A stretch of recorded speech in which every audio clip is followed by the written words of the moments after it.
Yo, what is up, guys? First of all, it's the first of the month. Shout out to all our first of the monthers out there. Shout out to everybody that had a birthday today. Shout out to everybody that got some extra money today, because you all know we need extra money. But this is DPS Podcast episode 41. As usual, I got my co-host here, the most important man in my life when it comes to this thing.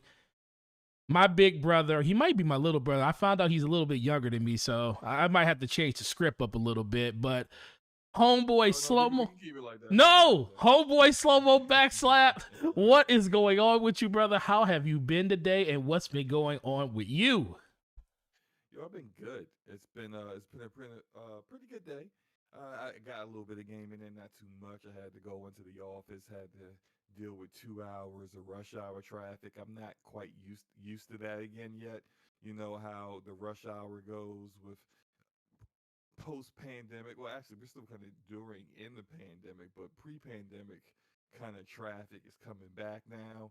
It ain't great. It ain't great at all. But I'm doing good. You know, I got a little bit of gaming and a little bit of split gate in before we did the show. You know, had a nice little match going, 22 kills, 1 death. You know how it is. They say I'm a little low. You're a little low? Okay, I'll turn you up some. Turn you up. Hopefully that's better, guys. Just want to shout out some people in the chat. What's up, Mitchy Dies a Lot? First here, like I think he heard me say that he wasn't the first in the chat like he usually is, and he had to let us know that, you know, his spot of being the first to say something in the chat had to be reclaimed. They appreciate you, bro. We got Fear Avenger in the house. What's up, man? Dr. Sarakas. Arodimus is in the house. Carlos Alvarado, I think, yeah, that's it, yeah. That guy Smitty, Sir Taz. What's up, Taz? I'm gonna shout out something you said today, Taz. Something I think that needs to be brought up. We're gonna talk about it. What's up, WG? And what's up, Chris Jones? Okay, hey, they're saying Dr. Sarakas is saying I'm botting, and also that I'm still way too low. I just turned you up. All right, let me try to make sure I turn myself. I got you at 130% right now, sir. You may need to bump me up to 150. Woo! Turn me up. Turn me up. All right. There you are. Turn my mic up. Turn my mic up. All right. So yeah. But you know, Forte, how you been, man? Look, man, I've been great. Today's been a good day. As you can see, the energy is here. The fact that I went to work today, ain't want to, torture myself because people, my phones haven't worked at my store in like the last week. It's probably been a gift and a curse. I probably missed out on a bunch of stuff. Oh, it's been great because I had to answer phone calls about, hey, PlayStation 5, you got one? Hey, Xbox Series X, you got one? And it's not from a lack of not trying to get my phone fixed. I finally got it escalated up to my regional manager and my district manager. And it's like, yo, I've been on the phone with technical support pretty much for like 30 minutes a day trying to get through to people. And it's so many moving parts going on right now with a bunch of stuff going on in the company. So it's just been hard to get through to them. So they're just going to have to send a tech out to me. So I've kind of been actually enjoying not having to answer like, you got a PlayStation or a PS5. Like, if you want to ask that question, you had to come into my store, which has been a great thing. And then I can sell you something else. But outside of that, man, just been playing a bunch of games, a lot of NBA, a little bit of Destiny. You can see I'm playing Scarlet Nexus on the screen right now. Man, this game is a blast, bro. Fire, man. I cannot tell you how incredibly fun this game is. Just the combat itself. Like, forget everything else. The combat itself is just so rewarding to just pull off insane, crazy stuff that you could do in the game. And that's once you get into the later parts of the games. But yeah, I've been playing that, man. And then I kind of played a game with you, and I played that same game with my homeboy Taz today.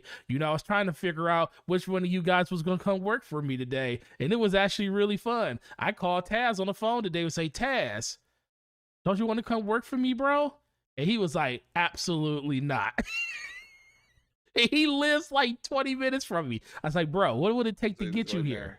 I'm saying this right now. Go ahead. Ain't nobody trying to come work for you. Okay. Well, what's wrong with working for me? Is great, dog. Your life would be amazing. Why? Even more amazing than it is now. Why? Because we're friends, you know. Taz tried to throw this line at me. He's like, if I work with you, we won't be playing video games anymore because we'll always be on opposite shifts. I was like, no, we won't. I'll make sure we work pretty much in tandem with each other so we can like enjoy each other's company all day, every day. And when I go home, I can play games with you. I said we could become a real fire team.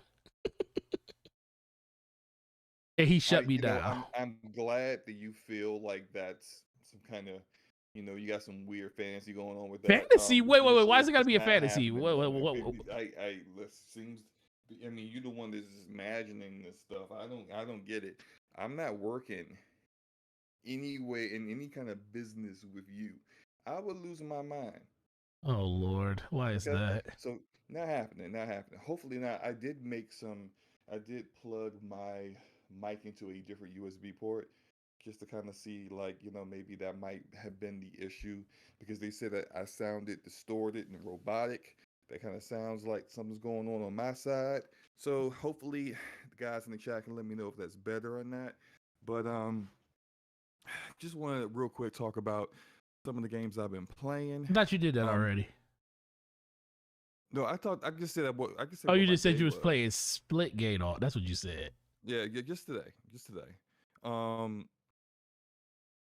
I see. I have been playing Scarlet Nexus, essentially what you're showing right now. I've been playing that, but you've been playing the Kasani quest line. I've been playing the Uedo quest line. So combat with Uedo is a bit different. It's way more up close, using melee attacks where she's kind of like long distance. I really kind of like her combat a little bit better. So I chose Uedo because I kind of wanted to do. I didn't want to do her combat, her quest line, and then not be looking forward to, combat that wasn't as good. So I said, you know what? Let me go ahead and do the one that I enjoyed the least in the demo, and then do the one that I would like the most. And so, man, I tell you, they in the chat are saying like I'm too low, I'm just perfect. Don't change it. I don't know. Yeah, that what they said. He said sounds great. Don't touch it. Yeah, I don't know what's happening. Like, I hopefully it's you guys can understand what I'm saying. But yeah, Call of Nexus has been good. I finished Mass Effect 2. Did the suicide mission. Of course, no one died as usual because you know I'm an expert at Mass Effect 2. You're a perfectionist. I understand that. Perfectionist, man. I saved the entire crew. Didn't lose a single person. Didn't lose anybody. Didn't lose any of my crew in the suicide mission. How many times did it take you to do that? One. Oh, okay. Because that's it. I know it perfectly. Like I know everything. You gotta fully upgrade your ship so that you don't lose anybody on the way to the collector's base. When you get there, you have to choose either Tally or Legion to do the vents. You finish that, and then you also need to choose someone with leadership skills in combat. Like, let's see, you need to choose someone like what's the I can't remember names today. Oh my god, it's the black guy. I know that sounds terrible. Either the black guy or Garrus would do good for you. You choose one of those people to run the other team. Then you get to the next part. You gotta do the biotic bubble. You either use Jack or Samara. The really cool thing about it is that what they do is they try to trip having people volunteer for certain roles that they would be you would think they're good at, but they're not. Like Miranda will volunteer to do the biotic bubble and she can't do it. So she will, if you choose her, you'll get to the end and she'll start to fail and she'll get someone killed. It's stuff like that through trial and error, through multiple play attempts, I've just learned how to do everything. And So I got through that perfectly. I need to play Mass Effect 3 so I can finish it all up. I'm probably going to start that sometime this weekend. But let me go ahead and get this super chat real quick. We got Basement Radio Arcade Podcast. Enrique with the $2 super chat. He says, salute Slow-Mo and Forte. Salute to you, Enrique. And yes, Enrique says, smash that like button. Y'all better go listen to Enrique. Listen to Brap. Smash that like button. But Forte, you there, man? Looks Yeah, like I'm here. he is not there. I am here. Let me go talk to the people in the chat real quick. Let's say. Oh no, I'm here. Okay. I had Discord muted. What was that question you just asked? Because someone said something. I was listening to the audio to make sure. Oh no, we're good. Yeah, you sound good now. Okay, great. We can go ahead. I was just really just talking about what you need to do to be perfect in the suicide mission. Oh yeah. Upgrade your ship. Yeah. Make sure, because that's the big one. People be messing up on that one. Like, dude, you don't put the. I didn't put the plating on my ship. Yeah, if you don't put the plating on your ship, you will lose Jack, and I think because they're down in the crew quarters. Right, you might lose Tally as well if you don't do that. You might lose the two of them before you even get to the collector's base. And that could, if you don't have all the people, that could really limit what you do. Now, if you have, like me, like have all the characters, you got the Thief, you got Tally, you got Legion, you have multiple options for the events. But if you don't get all those people, if you say didn't get Legion, if you didn't get Legion's loyalty, and then Tally dies because you didn't upgrade your armor on your ship, good luck. Because who do you have left to do the events for you? Oh yeah, and what that means, it's like a cascading effect. Because what that means is the person who does the events isn't fast enough. Then that means somebody's going to die trying to get those doors closed. Then now you just lost someone else. You need that person.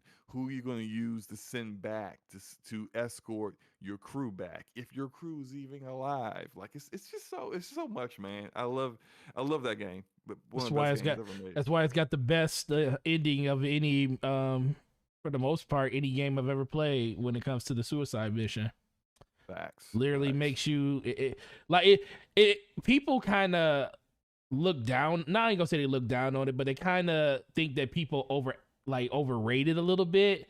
But it's like, and I can understand how some people, because it's like it's something you already seen. Like you did it once already, but it's like you'll never have that exposure to doing it the first time unless you just never played it before and you're playing the Legendary Edition now. The first time you went through that was the most remarkable and memorable thing I've ever did in the game. It was nerve-wracking. Because you're just like, they're like, Shepard, what do we do? What do we do? Like, what do you mean? What do we do? Oh man, like, and they're just like, choose. You gotta choose someone to do this, and you're just looking at the list of people, and it's just like, who fits what? Who looks like they fit what? It was just. It was amazing, and it was something, and it was just like abrupt too, because all of a sudden you go on this mission and you come back and all your people are gone. Like, what's going on? So literally, like the last 3 hours of that game or 4 hours of that game is you making decisions that impact everything when it comes to your character progression. It was just incredible, and that's why that game will always, I feel like, stand out, because nothing has even come close to it.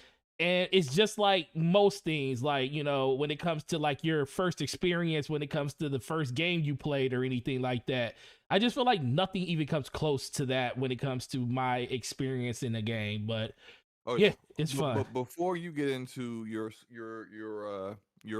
issues with Destiny, because you want me to talk about you do. I was gonna leave this be, but okay.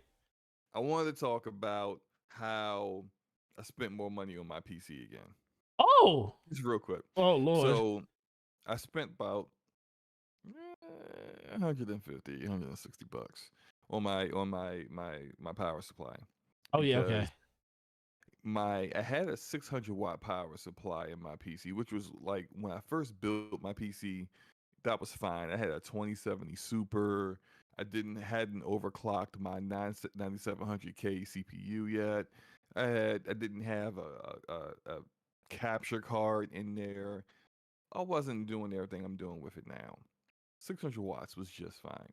Just Right. fine. Now, some time passes. I've been doing upgrades, lots of upgrades.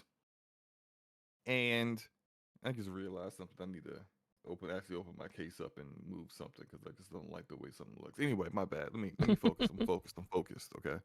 So I upgraded my cooler because I overclocked my CPU and the old cooler. I had a Cooler Master. It was a budget cooler. It wasn't good enough.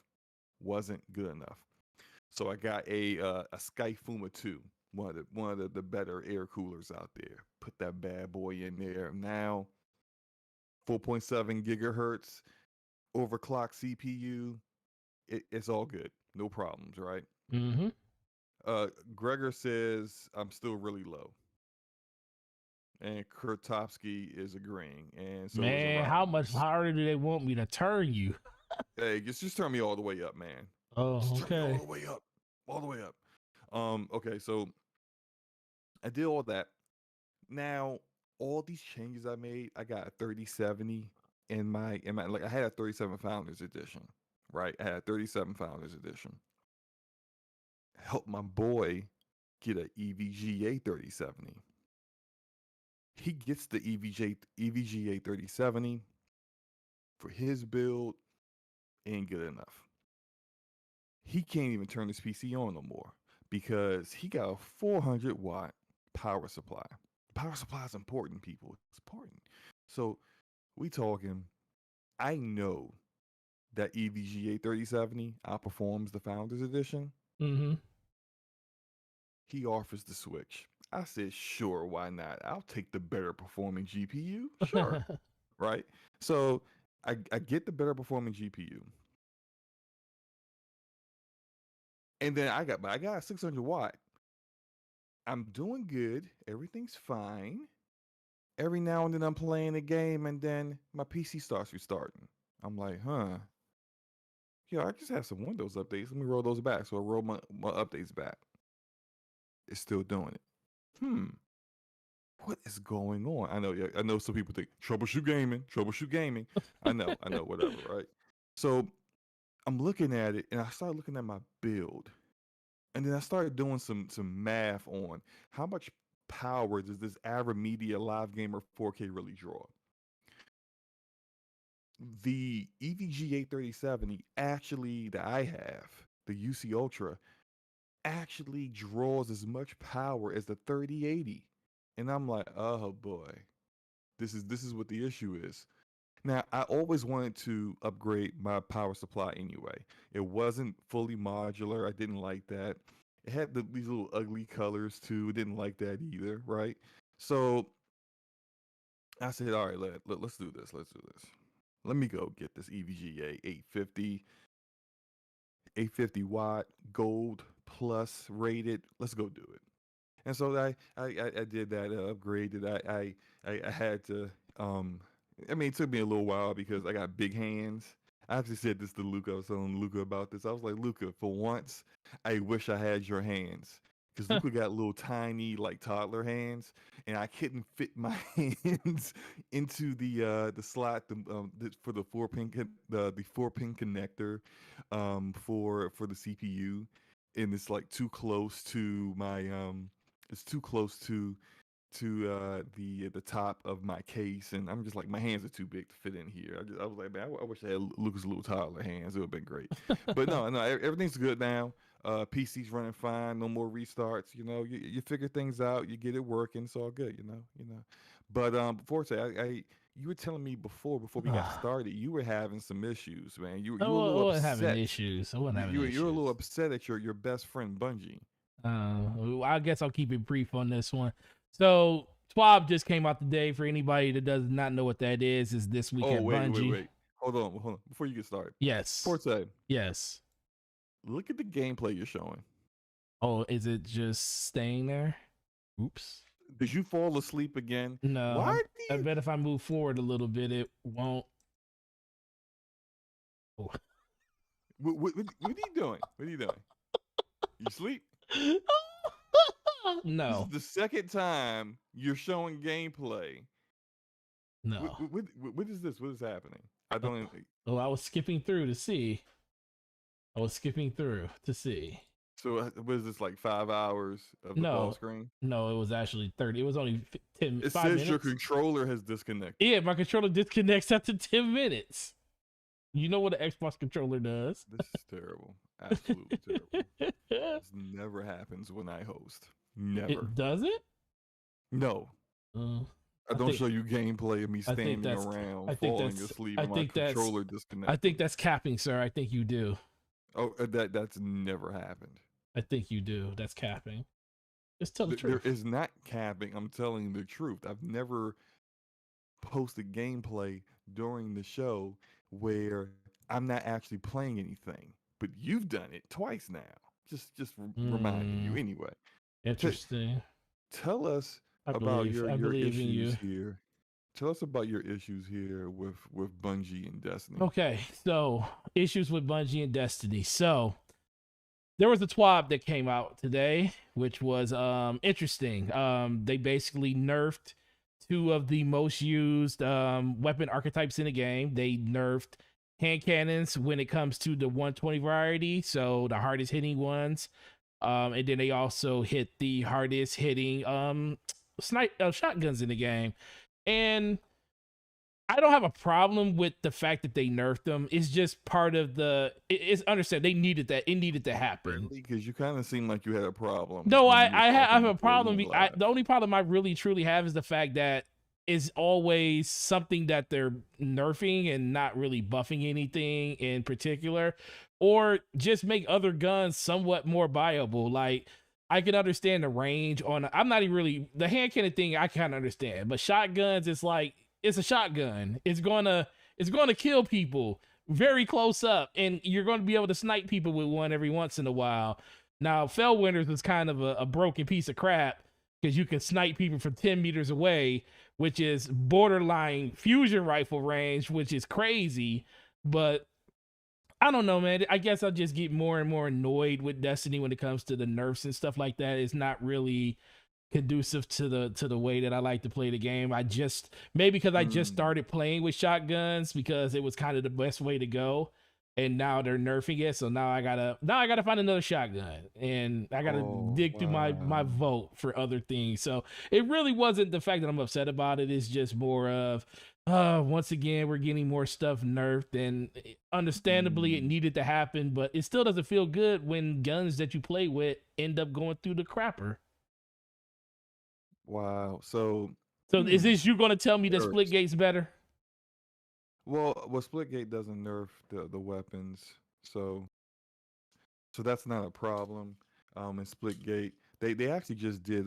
They actually came out with an update that is having the PC players test out the pre-beta demo that will be coming to consoles on the 13th, and so we're doing that for like 6 days. Right. That's why I was playing earlier, and like I don't have to worry about wondering why weapons don't hit the way they used to, and nerfing, and oh no, the meta's gone. The meta has changed. I don't have to worry about any of that. The weapons. Well, that's what I'm looking forward to in Halo. That's what Carlos Rivera just said. Like all this does is make me look forward more and more to Halo.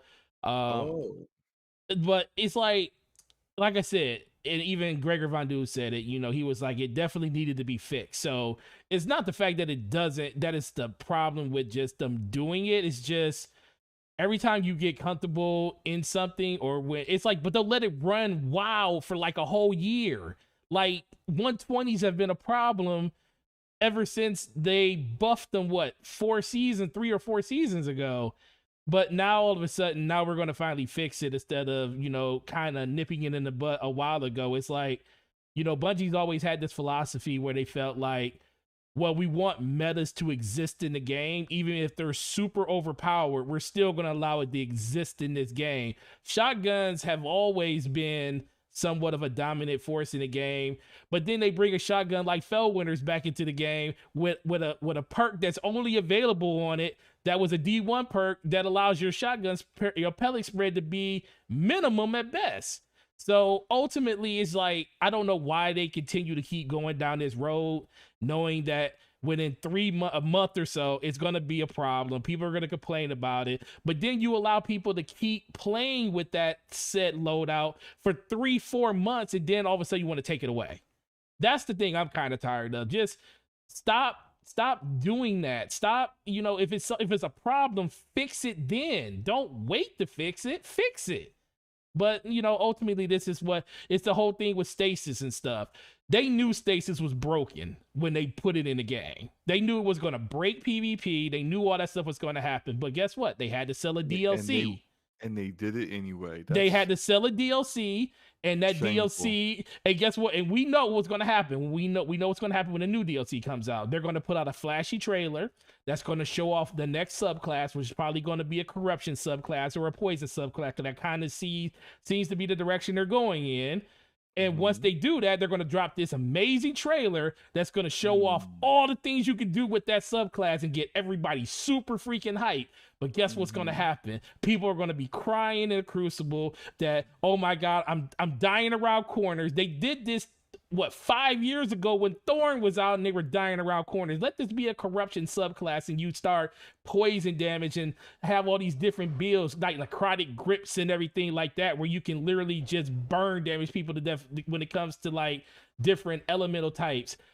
But guess what? They're going to do this all over again and we're going to still have the same problem. And yes, SloMo, I'm still going to play the game because I love the game, but it's just something I wish they learned their lesson. The question was, right? Yes. What are you going to do about it? What am I going to do about it?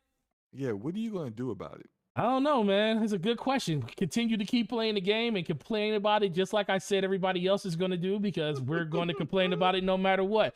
We got a couple super chats. Let me 3 actually. Yeah, a couple super chats. Let me get it.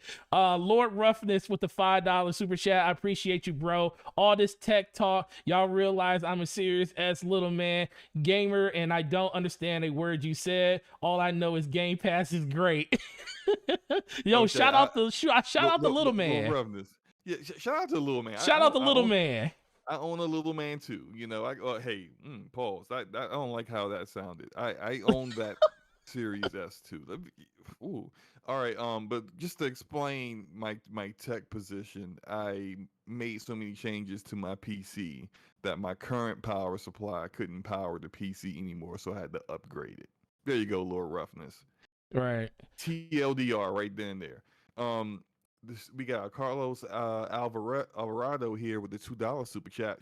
Appreciate you, Carlos. He says Halo is going to take over this holiday. I certainly hope I made a video about it. Check it out on the channel.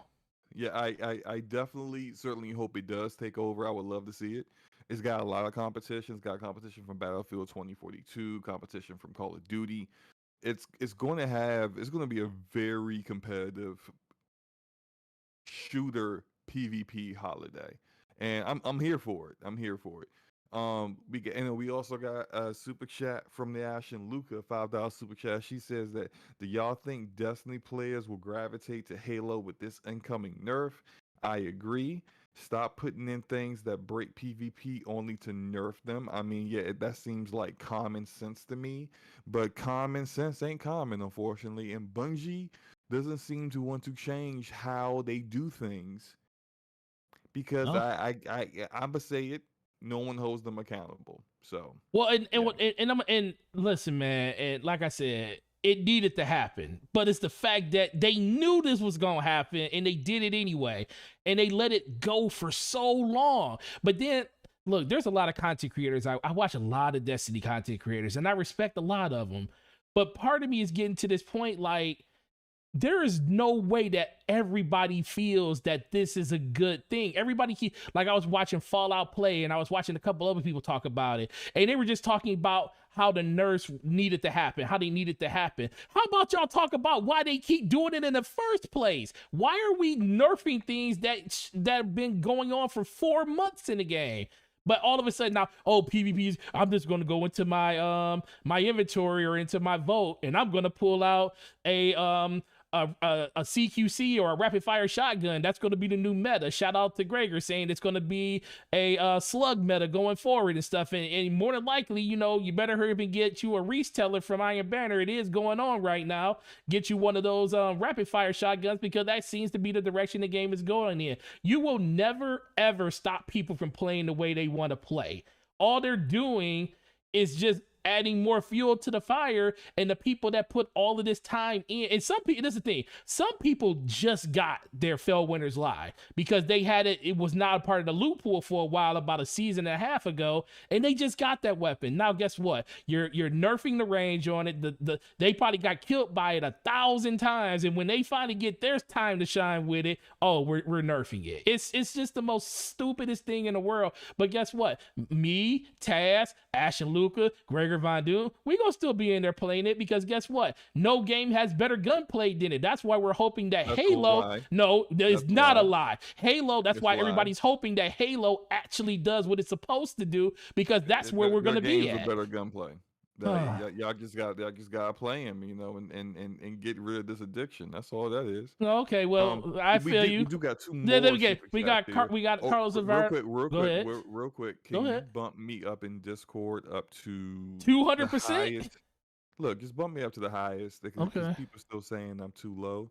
Jesus. We got Carlos Alvarado again with another super chat, $2 super chat, man. He says free to play, fun and different, both on PC and console. I think he is talking about Halo Infinite, which it is free to play.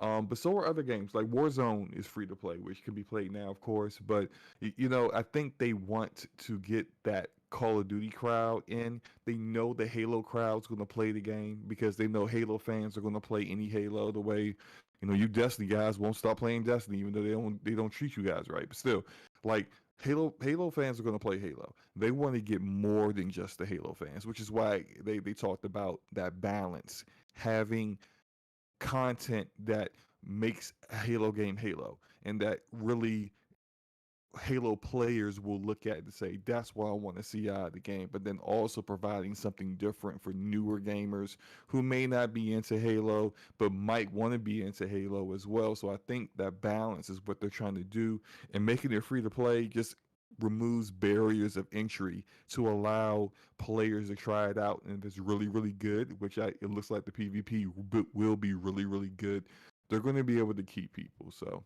yeah. Hopefully it turns out that way. We got Royal Boyle. You skipped one. No, I didn't. Did you already get Carlos the first time? The second time I mean? Yeah, that's all. Okay, you did. Okay, sorry. Okay, get my boy Royal. Yeah, all right. We got the boy homie Royal. Shout out to Royal. He said, here to support my fam. Always a great show when you guys are together. Much love. Royal. All right, that's high praise from you, sir. We really appreciate you coming through with us once again. And then we also have another super chat from the Ash and Luca again, $5 super chat. She says the D2 content creators will be crying when they nerf Chappie for being the only gun we use, and we're in a sidearm meta again. Destiny 2 launch style. She ain't lying, bro. Now listen. They gonna be talking like, oh my god, there's no range on my weapons no more. And shout out to Taz. He says, I'm ready for Destiny 2's final season, plus last word is slugs. Listen, that's literally what it's going to be going forward. Slugs, last word. And that's the thing. They got a gun in the game called Telesto that breaks the game every time that a new update comes out. So I don't know why I'm surprised about any of this stuff, but I'll be right back. Go ahead. No, but yeah, shout out to everybody in the chat, man. 40 people here watching right now. We about to jump into these topics because we done went into a straight rant because this man he wanted to talk junk. I was trying to talk to him before the show. It's like, man, Destiny done pissed me off. Bungie up here nerfing stuff. It's understandable it needs to be nerfed, but just fix the stuff before people put and invest so much time into these guns. Like, my freaking Fell Winners has 1,000 and something kills on it. Luke, I don't even know. Do you even want to get that? Do you even want to get that igneous hammer now? Because they're nerfing it. They're nerfing all 120s now. So I don't know if you even want to try to even get that gun. But guess what? Guess it'd be the 3-win award this week. and then we're gonna be sitting there like, oh yeah, but you're gonna nerf it in 4 days, and I got to deal with trials to go get it. I don't know, man. It's kind of crazy. Shout out to Work Gaming with the $5 super chat. And here I thought you hated each other when I hopped into Brad's podcast. Destiny sucks, by the way. Listen, man, Destiny was the best game that came out this generation when it comes to shooters.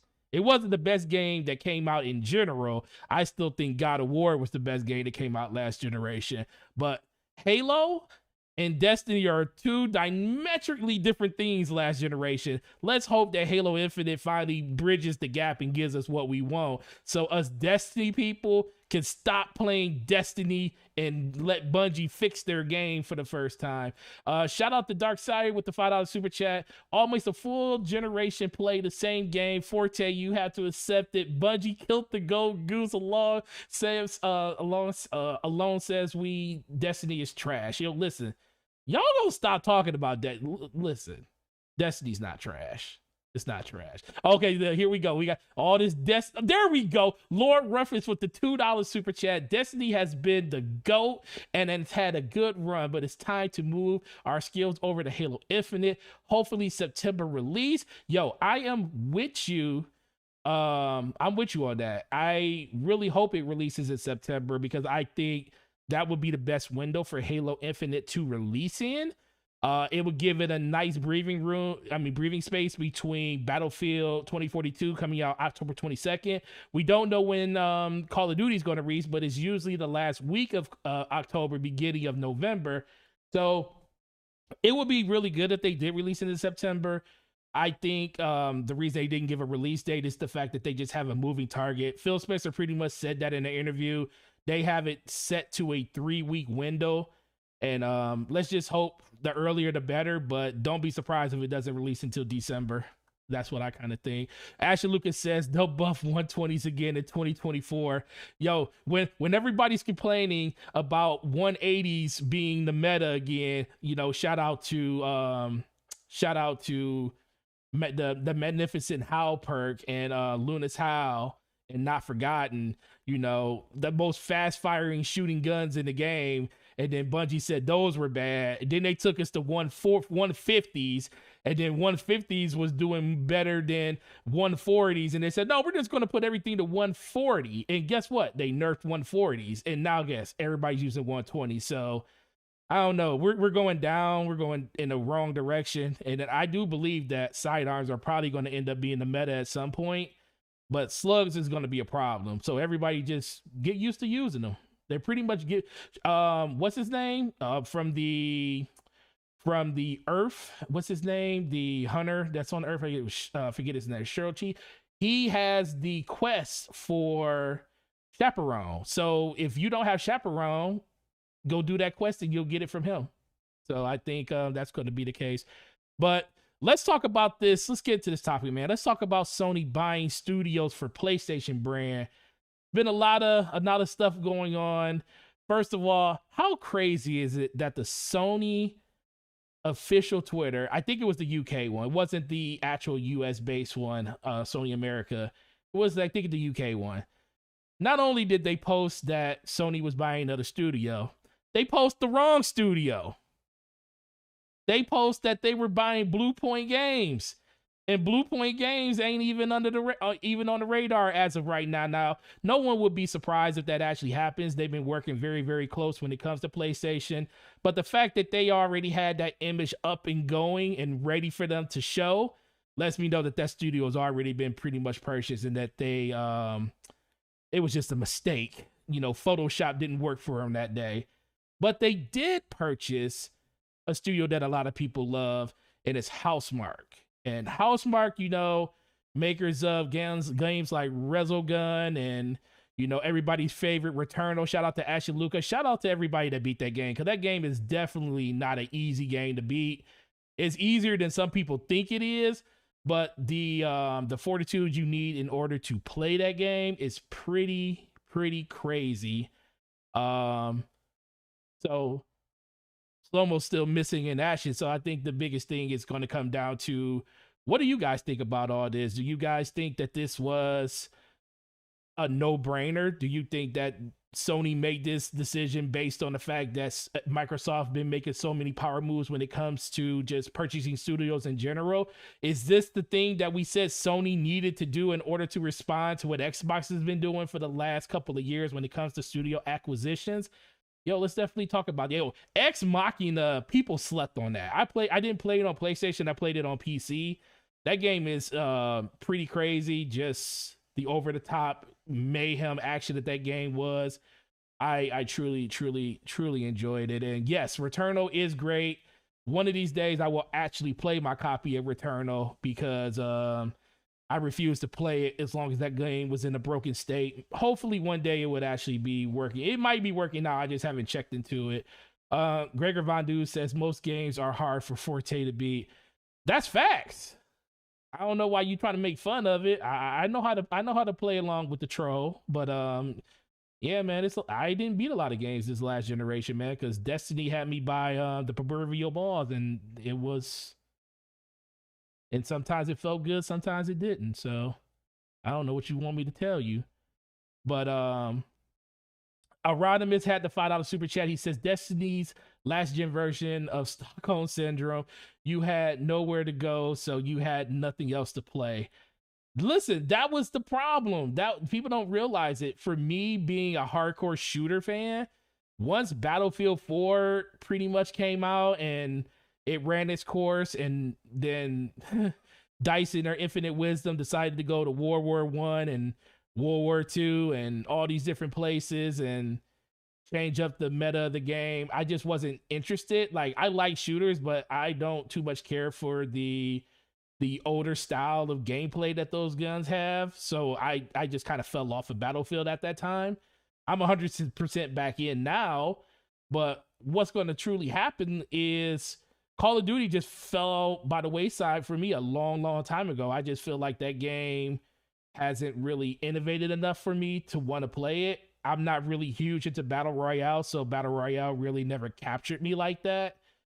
It's fun. I played Apex Legends a lot. That's probably the funnest of the Battle Royale games you could play, but yo, what's up? Yeah, it's probably one of the funnest Battle Royale games you could play, but ultimately Battle Royales aren't for me. Now, maybe Halo can kind of change that if they actually do implement that into the game. So let's hope for it. But SloMo, we're talking about Sony purchasing up these studios. I already went through the rundown about how, Blue Point was a casualty of war. That somebody forgot how to use Photoshop and put the wrong banner up there, and it actually was meant for Housemarque. So did you let the audience know what happened with me? Yeah. No, I didn't tell them. I just told you you'll be back. Okay. Well, I just want to apologize, guys. There is a tornado warning at my over in my area, and the power went out briefly, came back on in like 2 minutes. So I'm not certain of how long I have before maybe something potentially might happen again. But I do apologize. Do you have high winds right now? Yeah. Oh, so you literally got a tornado next to you. Yeah, so my father-in-law was here. He was trying to get back home, and he was saying that he did just leave because he had heard that it was kind of like dissipating. Yeah. So hopefully the loss of power was just a small little blip, and I'm not going to end up having no power for the rest of the night or something like that. But hey, look, the show will go on. Everybody pray for SloMoBackSlap, because him not being able to play Splitgate, the best shooting game out there, would drive him nuts, and he wouldn't know what to do with himself for the next 48 hours. Clip that. This is how much time? This is 9. That was sarcasm. That was sarcasm, sir. If you didn't know that was so. What you know? What I'm gonna do with how people do in this community, and I'm gonna clip it out of context, and people gonna think it's true. So, my thoughts on Sony buying up studios for the PlayStation brand. I think they are doing things a little differently than what we see from Xbox. Xbox is buying studios because they need content for Game Pass. That's what they're doing. Sony already has a lot of studios, and enough studios to deliver quality, consistent content already. Now what they're doing is that they're trying to get studios to do specific things. So Housemarque provides something different than the rest of the studios in their portfolio. Harder games, roguelike games, twin stick shooters, that's down their alley. That's something that you didn't get from their other games in their studio. So that they are and they've been working with them for a long time. Of course, this is something that's good for Sony, and it provides some diversity to their first party games. Blue Point, whether Blue Point is really happening or not, it definitely looks like Blue Point's happening. They just don't want to announce it yet. But Blue Point is a studio that specializes in doing high quality remakes of Sony's old properties. Like there's something that they do that no one else does. No one else does remakes or remasters as well as they do. So they have a role with Sony. There's the rumor that their Metal Gear Solid is going to be the next game up for them, and that would be amazing to see a remake of that. That would be pretty awesome to see. And so you got that, and then you got the announcement today with Nix's studio, which previously has been a co-development studio that has helped Square Enix and Crystal Dynamics port their games to PC. That's what they have specialized in. That's what they have been doing. So, considering how we know how Sony has been putting their PlayStation 4 games on PC, this is a really, really opportune acquisition for them to get a studio that they can dedicate solely to doing that, and maybe they can get more of their games onto a completely different demographic, a completely different platform as quickly as possible. And I think that is their method of acquiring studios. Yes, you could look at it like an arms race, but they both have different goals. Xbox's goal is we want four four AAA games a year, one AAA game every quarter, every season. We want a AAA game coming out. How do you do that? You get a whole bunch of studios so that you're not rushing them to get games out, that they're getting games out when they're ready to come out. You need a ton of studios making a ton of games. Yeah. That's not Sony's approach. That's not Sony's game plan. That's not their long-term goals. They want to consistently continue to keep making the kind of quality games they're already making, and they want to expand that into other areas. They want to bring back the old IP that are collecting dust that newer generation of gamers can enjoy. They want to take their already hits, their already great game of the year quality nominated games, and put them on a platform where people refuse to play consoles. And that's it. That's the goal right there. The goal is to expand, which is the same thing that their competition is doing. They just do it differently. That's all.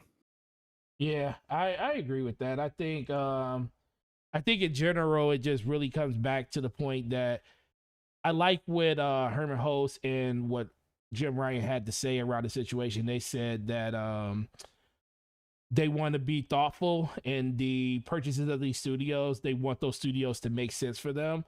They haven't really went out and really just said, we're just buying this. You know, I always felt like Microsoft had to make that type of decision because of the situation they've been in for the last, generation plus, going back to 2011. They had to make that kind of a decision when it comes to what's going to happen with their studios and stuff, because they didn't have any. Sony has always had world-renowned studios and stuff, and that's kind of always been the situation for them. But it doesn't mean that they were never not going to put money into their first-party studios. I just think the one thing I think Microsoft did was kind of just expedite that process and stuff. They were pretty good with the studios they had. Now they feel like they got to make decisions because Sony's on a spending spree. We talked about this on NetEase, not NetEase, but Tencent. They're lying in the weeds. So if you got somebody that can really put games out there for you, and I do think this is more than just a acquisition, especially with the Blue Point when they finally do announce it, because we all know that definitely is happening. I think that's more for PC than it is for console, because I think they they had hit or miss struggles when it comes to their PC side when their games come in release. You know, it's only been a couple of them, but outside of the latest one, which was Days Gone, everything else has been, you know, either decent or just terrible when it comes to Horizon Zero Dawn Complete Edition. So I think they're going to use this studio to actually make this actually something that's not going to happen. And I think that's going to be their new focus when it comes to porting their games on PC. And you never know, this might actually some people get them PlayStation game players might like this. You might actually get a chance to start seeing games day and date if they actually have them releasing games on PC. I do not think that's. I don't think that's the case, but I'm saying, but this is the move you would make if you want that to be a reality in the future. Like not right now, but I do. But if you have a studio that can literally release those games, those remasters and stuff like that, I don't think it's going to be their hard hitting first party games when they first come out. I think it's just going to be tied to like those remasters and stuff. And those remasters kind of already ran the gauntlet. So now you're looking at them to bring that stuff out. When I say I don't see it happening, I'm saying that because even though I believe that the PC market is such a different demographic, that if they did choose to go day and date, it wouldn't affect console sales at all.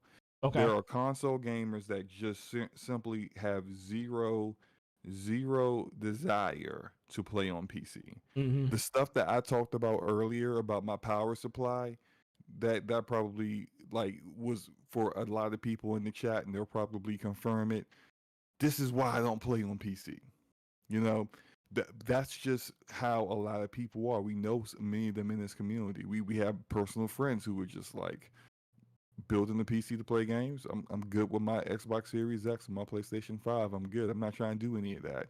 And at one point, you know, when me coming home after a day of working on servers and routers, switches, configuring firewalls and VPNs, I don't feel like doing any of that. Yeah. Which is why it took me like 4 months to finally upgrade my power supply, because I just didn't feel like doing it until I had to. And for me, it's more of I choose to do it when I want to do it. But, you know, these are very different demographics. Like I actually had a conversation today with a guy who was trying to explain to me, a console gamer, trying to explain to me, a PC gamer, why PC gamers get the hardware that they get.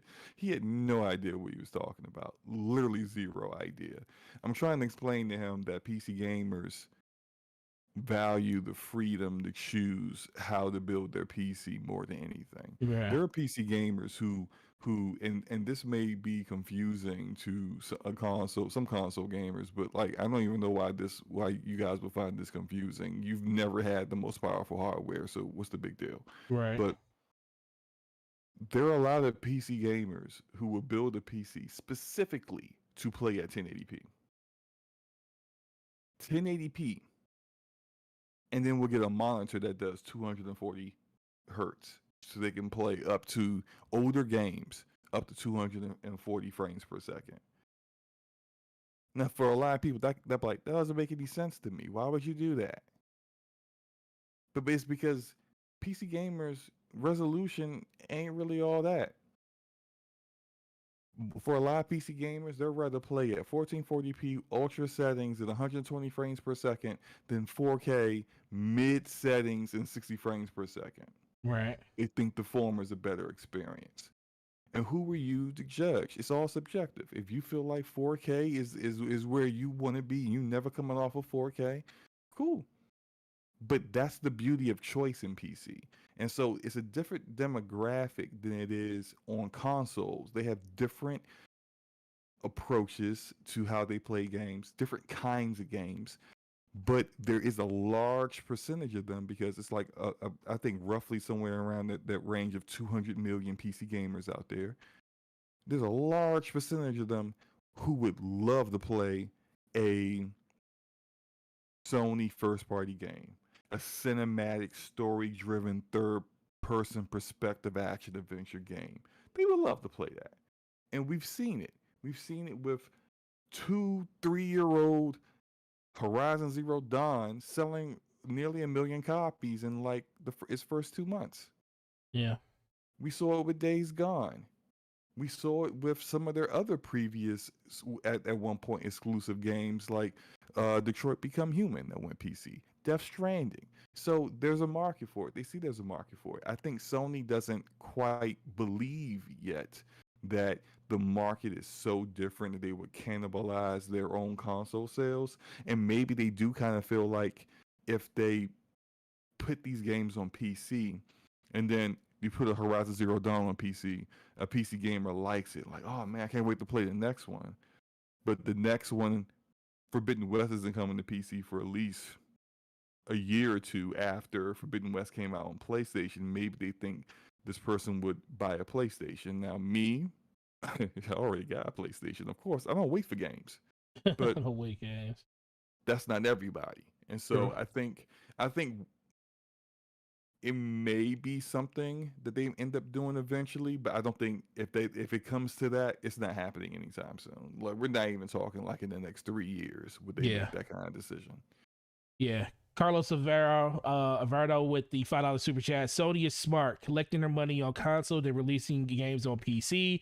They collecting the data right now. It's coming, SloMo, day and date.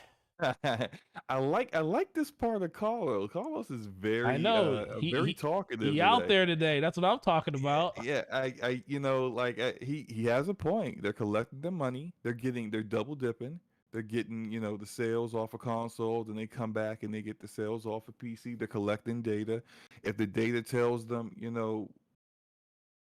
these people who are buying our games on PC don't own PlayStations, and they're not buying PlayStations, hey, let's go day and date with a couple of these games and see what happens. Like it wouldn't surprise me if one of their multiplayer games that they're publishing from like one of these smaller studios, like was it Firewalk? They used to be the guys that used to work on Destiny or something like that. If like Firewalk's game is day and date, they can kind of test the waters and see what happens there. Although that's a little bit of a different kind of game, but it wouldn't surprise me if it happens in like 3 or 4 years. I just don't think it's happening anytime It definitely soon. wouldn't surprise me. I think at a certain point, that's kind of the situation that they're kind of getting close to, and that's why I said in general it's going to really just come back to, I think Blue Point is the key to that. I think you don't just go out and purchase the studio just to be one thing. I think they're using them to not only remaster games for console in general, but they'll serve a dual purpose. They'll bring on the PC because pretty much every game they have remastered and brought over to PC has pretty much been flawless. I think they're one of the few developers that definitely understand what the PC marketplace wants when it comes to their games and stuff. If I remember correctly, I think even no, that was Vicarious Studios that did Destiny, so it wasn't Blue Point. But it's just a simple fact that I think they have a really good pedigree when it comes to remastering stuff and also just porting stuff over to other platforms. So this was a really good move for Sony. I just wish they went ahead and just hurry up and announced it. We know they're just basically just buying time. They want. I think you mean announcing Blue Point? Yeah, I just think they want Housemarque to get their shine, and then within the next week or so, they're going to announce Blue Point. Because, like I said, it wasn't a mistake that thing. It was a mistake that it happened, but it wasn't a mistake that that was just the wrong logo. No, that logo was right. I just mapped that. You showed it at the wrong time. Yeah. Yeah. So shout out to Carlos again. $2 super chat. PC is the bridge between both camps. He's right. It is. Yeah. It's the one thing that I mean, look, this is what PC gamers been saying for a while now. Give me a console that if you ever thought that you never thought there would be a day that you would get all of the stuff on one platform, PC seems to be getting closer and closer to that. Right. And Luca's in the chat saying that she said it would be great to see those games go launch on PC. It would, just to see how the community will react. I would love it. I mean, the community. It would be a firestorm. It would be I would love it. I wanted it to happen just to see that. Would you? The question is, I know what you're about to ask me. Yeah. Go ahead. Oh, that's all. That's what. Would you sell your PlayStation if all these games went day and date to PC? Of course I would. What would be the I, I, purpose of I owning one? yeah, And I know. Literally right now, a bunch of PlayStation fans are like, exactly my. right. You can't go day and day. You can't go at launch because PC gamers aren't gonna buy. But look, I am not the majority of PC gamers. Just because I, who own a PlayStation 5, would sell my PlayStation 5 and just get all my games on PC because they're all now day and date doesn't mean everyone will. I'm just one person Yeah. with one opinion. Oh, You know, yeah. the Rodimus. PC gamer that doesn't refuses to own a closed platform like a console is the one that they want, Yeah. and they're never buying the PlayStation. So you're only delaying getting money from them. Yeah. So The okay, go question, ahead. Rodimus had a really good question. He said the question would be: would PlayStation release their games day and date on PC, or would they go PS Now first? PC. That's what I was thinking. It's like They don't so. value PS now like that. Well, do you think? Do you? Okay, that's a good question. Do you actually think that Sony one day would actually? Well, I think it's going to happen one day. It's just how long it's going to take. Do you see them The most embracing a PS Now day and date nah, scenario this nah, generation nope, at all? nope. They want to get paid. That's why they would choose. They want to get paid up front. They don't believe in reoccurring revenue the way Microsoft and a lot of companies and a lot of industries do. Xbox believes in reoccurring revenue over that upfront cost, and Sony clearly doesn't believe in that.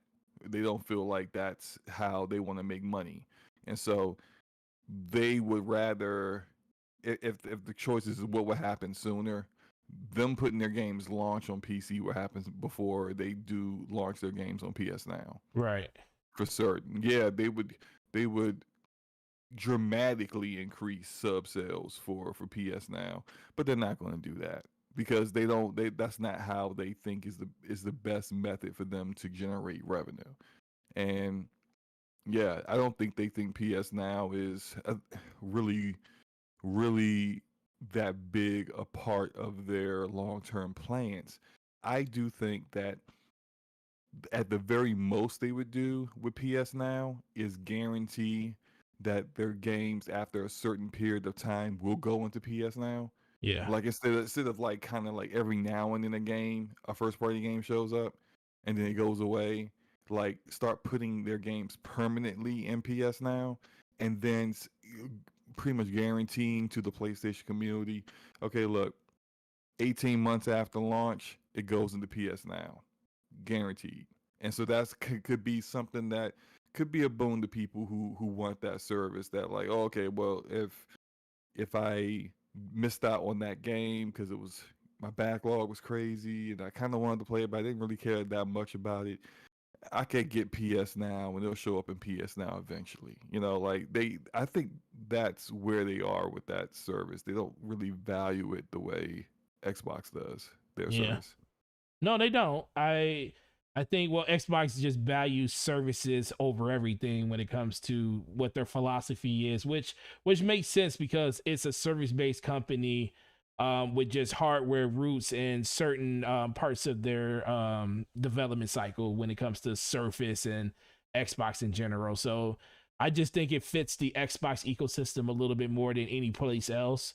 But you're absolutely right. I just sooner or later Sony will do something. We just don't know what that something is. We don't know when they're going to pull the trigger and say something like a Game Pass style model for them would even work. We don't even know if we know it would work, but I also think some people just want it because people don't want to spend money, man. If you ain't got to spend money, why spend money? Yeah, I just want to say something real quick. Yeah.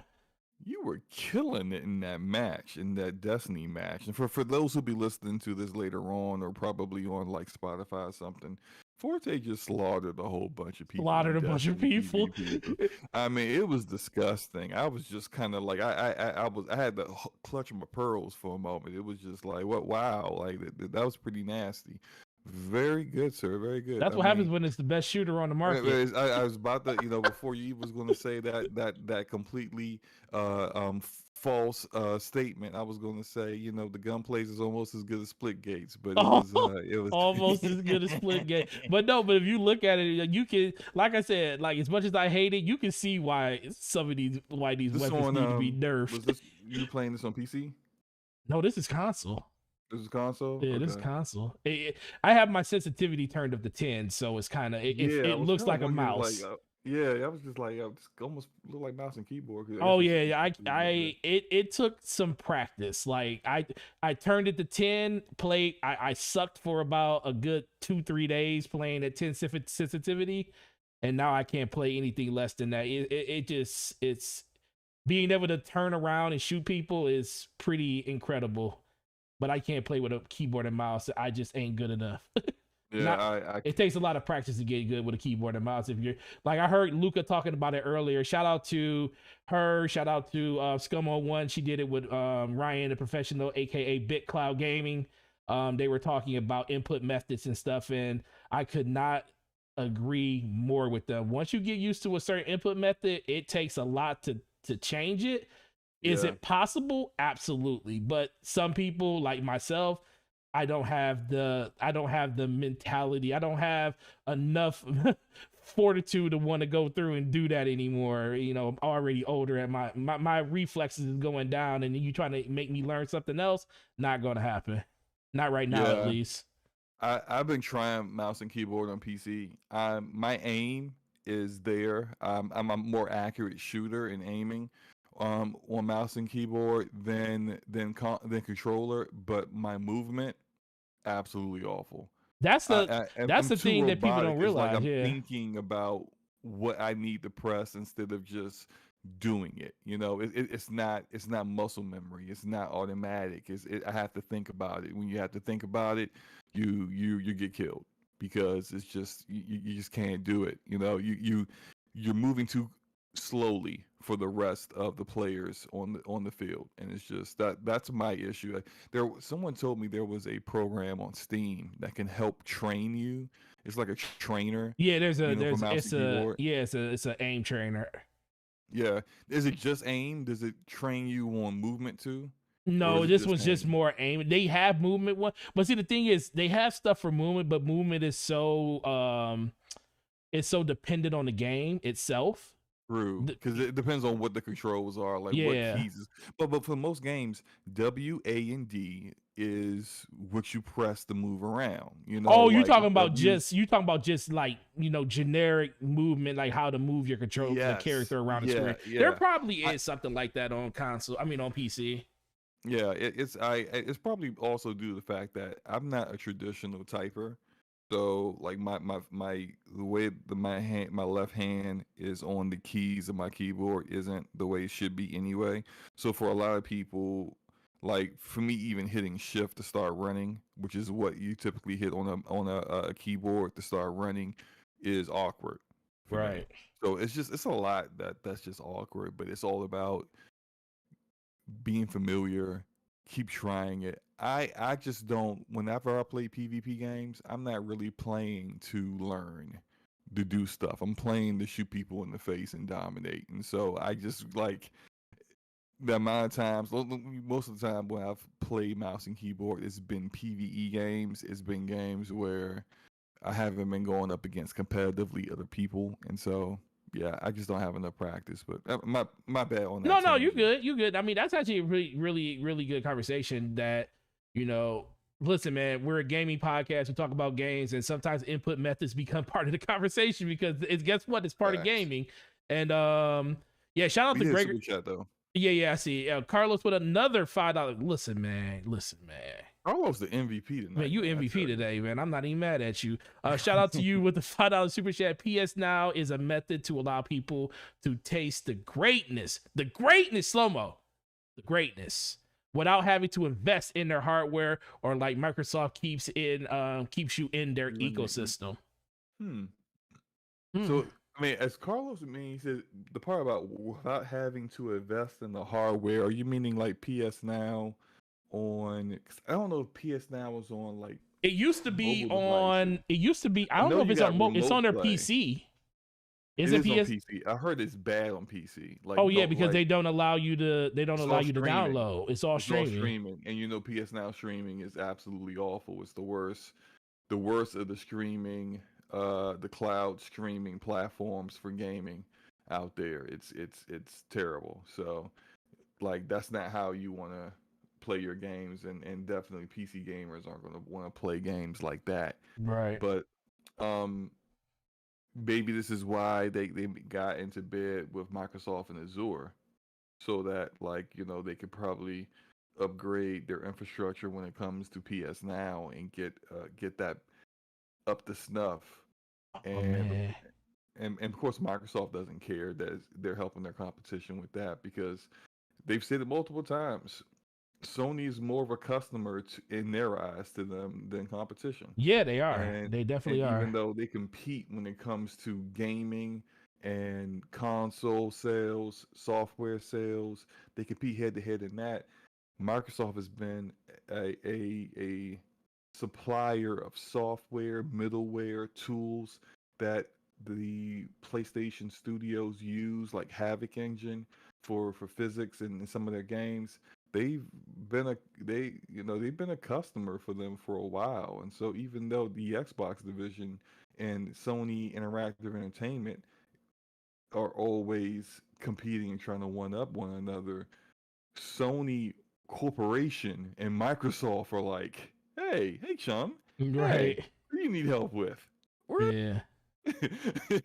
because I mean, even when they made that deal, all that stuff was completely separate from the PlayStation divisions. They those guys had no idea they were negotiating with Microsoft for that. So Right. No, and yeah, I think that's the thing that people keep forgetting. It's like Microsoft and Sony, they have invested interests in each other. They're going to push each other. That's why you hear Phil Spencer always congratulating Sony and Nintendo on the things that they're doing, because they know without each other, it's not. I mean, it's still a big industry, but there's such diversity out there across all these platforms. Everybody can eat. Microsoft can have a service like Game Pass. They can have a platform that's beneficial to them in their ecosystem, where Sony can have something completely different. And Nintendo can have whatever Nintendo likes to have when it comes to like no online infrastructure. There's people that actually enjoy that. Some people never ever log online, and guess what the system is for them? Whoa! let's Hold up, let's bro. give a moment here. Hold. Let us pray. Let us pray. Listen, I know where this is coming from. Shout out to the homeboy. Shout out to the raid team. Shout out to the homies shout out to the Iron Lords. Lex, man. So I brought this up to him the other day. He was okay. So there's some context. So you know who. There's some context to this. Okay. So I told him the other day. RDX was on, and he hasn't really. He's a huge supporter of RDX. So shout out to those guys. And he said he was slacking on his support on RDX. So I seen him tweet. He dropped the $100 super chat over there, and I was like, yo, Lex, what's up? Because we in the clan. He said shout out to the clan, shout out to my homies. And then when I got into a raid with him later that night, I said, Destiny clan? Yeah, Destiny clan. Okay. So I said, shout out to you, bro. I said, you over there making it rain on RDX. And I was like, you need to drop by DPS. And he was like, oh man, my support has been lacking. I had to do it. So shout out to the homie, man. Shout out to I did not mean for you to really come over here and do it. It was more of a talking point, but I truly appreciate it, man. That's what's up. Well, let's say that's $100 super chat from Lexecutioner. Yeah. Go ahead. You go and read it, SloMo. $100 super chat. Stoked for all those RPGs on the way to Xbox: Avowed, Starfield, Fable, Project Dragon, Fallout 5, The Elder Scrolls 6, and NXL's Project. Those time lost weapons are going to be ours, inverted for life. That's hilarious. Yo, Lex, feel free to come back to DPS next week. No, leave Lex alone. We don't. No, Lex, this is not needed. I appreciate you, bro. Yeah, yeah, absolutely, I man. appreciate I you, love the bro. support, man. That's freaking And we awesome. rate we hopefully we can And rate about those soon. about those RPGs, they're the RPG machine now. Like, like with the studios that you have, as well as additional studios. He mentioned Fable, who are now making RPGs with Playground Games. That's uh that's where it's going to be at in a few years. Starting next year, I think. So we're going to get Starfield next year. We'll probably get Avowed in 2023. Maybe Fable as well. We don't know what Project Dragon is quite yet, but I know that's being made by IO My Interactive. I'm IO, a yeah. little. This is their first time kind of doing something like this, but then I don't want to pass judgment on them because this is Playground Games' first time making an RPG as well. But I give a little bit more leeway to Playground simply because they make nothing but 90 rated racing games. Right. So when your process is excellence already, and I'm not saying IO Interactive doesn't make excellent games. They make very good Hitman games, but it's like I always look at it as like, what have you done already and what you can do going forward. Like Respawn made great first person shooters. So it didn't surprise me at all that they made a great action adventure game in Jedi Fallen Order. So I kind of feel similar about IO Interactive, but uh, I actually kind of feel like In Exile's project is not a RPG Right. based off of kind of some comments that Brian Fargo said in regards to how he pitched this idea to Matt Booty, and he thought that it was going to end up being a whole back and forth and a big discussion or debate on to why to do it, and Booty was like, "Go for it, dude. Yeah. Yeah, do that." And so like that, if he kind of felt that, like, I mean, you're known for isometric shooter, I mean RPGs within Exile. If you came and pitched another isometric RPG, why would Matt Booty even blink? That's true. So you had to do something different, and I think I heard a little bit of rumblings. I'm not saying this is absolutely true, but I heard some rumblings about potentially a first person perspective game or a first person shooter. And look, I'm all for studios getting out of their comfort zone. If you make really good games in a certain genre already, but you want to try something different, go for it, man. Like, you may bring a different spin or a different perspective into those kind of games, and you're already really good at making interesting characters and great stories. Yeah. Bring some of that pedigree over the first person shooters because we need that in first person shooters. It's too many times we just got do bro shooters with stupid dialogue, and the person who wrote the story, is just that's his side gig. He's the level designer, but he also writing the story now, Yup. unfortunately, and he, True. and he can barely spell. So, Well, you that's know, all true. yeah, Yeah. yeah. But shout out to Lex though. Yeah, shout That out that to was you, that was Lex, freaking man. awesome. Wow, my legs is shaking. But Oh, but let's move on to the next topic. I guess we both agree that Sony buying studios is the best thing that can happen for them and stuff. And all it's gonna do is just give us better games in the future and give these developers and publishers a better chance of making even better games that they made before. So moving on to Ghost of Tsushima or Ghost of Tsushima or whatever you want to call this game, the correct sushi one. muffins. Let me stop. Sushi I gotta stop muffins. saying that. Yeah, I gotta sushi stop. That's muffins. very disrespectful. Go. And I love that game. That game is so awesome. Yeah. So paid upgrade controversy. So Slum, I'm gonna let you take it away because I know you had a nice conversation. Shout out to Ash and Luca. Once again, she put up a video earlier today. Then she went live with Big Kyle Gaming, go over a little bit more of the information on that. So Slum, why don't you tell us what's going on with this paid upgrade thing that's going on with the game? So Sony came out and announced today that Sucker Punch is doing a Ghost of Tsushima director's cut.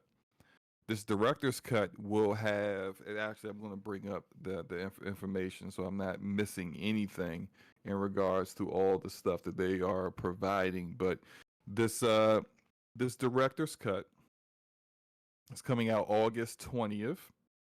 It will provide a DLC for uh I'm probably going to mispronounce this, but Iki Island, IKI Island, which is a DLC that will be available in the game. Now, it's not the kind of DLC that I prefer. I'll get into that later after we're done, talking about what has come out, and then we can discuss how we feel about it. But um, this DLC is supposed to be pretty substantial. It's going to have new techniques, new enemy types, uh, a new armor for Jen's horse, a completely brand new environment because it's on a new island, new mini games, new animals, basically a lot of new there. The PlayStation 5 version is going to get more than what it got with the free update before. Now, if you're not aware, if you haven't played Ghost of Tsushima yet, it's a great samurai game. It's really great. Combat is awesome. A little easy, but I don't mind easy sometimes. It's just a lot of fun and a Right. really really good story. I would definitely recommend it. I beat it earlier. I went back and beat it earlier this year. Definitely an awesome experience. All that said, they also added a free PvP mode called Legends. That was actually not just PvP, but co-op as well, PvE content as well. The Legends mode that was absolutely free last year came out. It's awesome. They're going to add more stuff to that with this director's cut, but they've given a lot of free stuff, and they did a free update that for PlayStation that allows 60 frames per second, and not really any much else there. 60 frames per second. It was still running at 1880p, which is what it was on the PlayStation 4 Pro. But already right now on the PlayStation 5, it's a great experience. If you played it right on the PlayStation 5, you're playing it at a rock solid 60 frames per second. Now with this director's cut, you're going to get, there will be enhancements for 3D audio, improved loading times, which I'm shocked about that because the loading times in the game were already amazing, to say the least. 4K resolution options and frame rates targeting 60 frames per second. Now they had in double parenthesis the part about 4K options, which is just talking about like a 4K display is required, of course. Like, why would someone think they could get 4K with no 4K display? That's stupid. But Right. don't be surprised if the 4K mode is, say, 4K, 4K and 30 frames per second. And then there's like maybe kind of like how Insomniac has been doing it, where they'll have a 4K, where they call it a 4K 60 option, but it's like dynamic 4K and maybe a little bit of light ray tracing. We'll see what happens. But the pricing has got some people in a little tizzy here. The pricing hasn't been what people wanted to see. So Yeah. Ghost of Tsushima director's cut is going, like I said, is going to launch August 20th. It is $69.99 on PlayStation 5 and $59.99 on PlayStation 4. Now that is fairly standard for their pricing so far this next generation. The PlayStation 5 games have been $10 more expensive than the PlayStation 4 games. That's what Sony's been doing. Now, if you to break down, because this is an older game, so to break down what happens if you already own this game. The only version of the game that's out right now is the PlayStation 4 version. That's the only version of the game. If you either have it or you don't. Now, if you don't have it, you're going to spend either $70 or $60 on this director's cut version. If you already own the game, you can upgrade to the PlayStation 4 version if you have a PlayStation 4 for $20. Now, if you have the PlayStation 4 director's cut, and let's say you go out and you're finally able to land a PlayStation 5, you can upgrade your director's cut PlayStation 4 version to the PlayStation 5 version for $10. And then finally, which is probably going to be what the majority of people who are interested in this game are going to end up doing, you can upgrade directly from the original PlayStation 4 to the director's cut of PlayStation 5 for $30. So essentially, they have baked in the DLC. They've baked in the 3D audio. Like none of this stuff, you can't get this stuff separately. You can't just be like, hey, look, I don't want the director's cut. I just want that Icky Island. Give me that Icky. You can't get that. You got that only comes with the director's cut. That DLC is not sold separately. So if you want the director's cut and you have a PlayStation 5, the cost is $30. Take it or leave it. Now, a lot of people online that have been looking at this, and I've seen some things that have been trying to take some quotes from Jim Ryan. They're doing it out of context. It's Jim Ryan, but saying there'll be free upgrades for some games. But he wasn't talking about all games. He was talking specifically only about Miles Morales, Sackboy, and for Horizon Forbidden West. So this game wasn't one of those games that he was talking about. And if you think about those three games, they were either launch games or games that are coming out or not quite out yet. So they have a PS5 version. So maybe they can look at that a little bit differently. But there are people who are upset about the basically the $10 difference. Mm-hmm. The $10 difference for same content between PlayStation 5 and PlayStation 4. Now, I will attempt to explain why they're doing it. I'm not saying I agree with why they're doing it, but my explanation is I think that that $10 difference is them feeling like you're getting a better experience with the DualSense controller and 3D audio. And that's something that you're not really getting on the PlayStation 4. Right. And so that's their justification for the $10. Now, all that said, what do you think, man? I was thinking the same thing. It just really comes back to the point that okay, so for me, I don't have a problem with the extra content. The extra content is one thing, the fact that they're giving you more stuff to do in the game outside of what was there before is an incredible value, especially to get it on PS5. If you already have the regular version of the game, you're getting the upgrade for, what was it, $30? Yes. That's with everything. Now, Mm-hmm. I can take or leave the fact that they're saying that you got to pay for the actual upgrade itself. Now, you did a great job in explaining that Ghost of Tsushima already had really good performance in the beginning anyway. There was really nothing wrong with the performance outside of it only hitting 1800p, and I still think it's still only hitting dynamic 4K. It's not like a lock 4K under the PS5 version, I believe. So it's not like it's completely locked there too.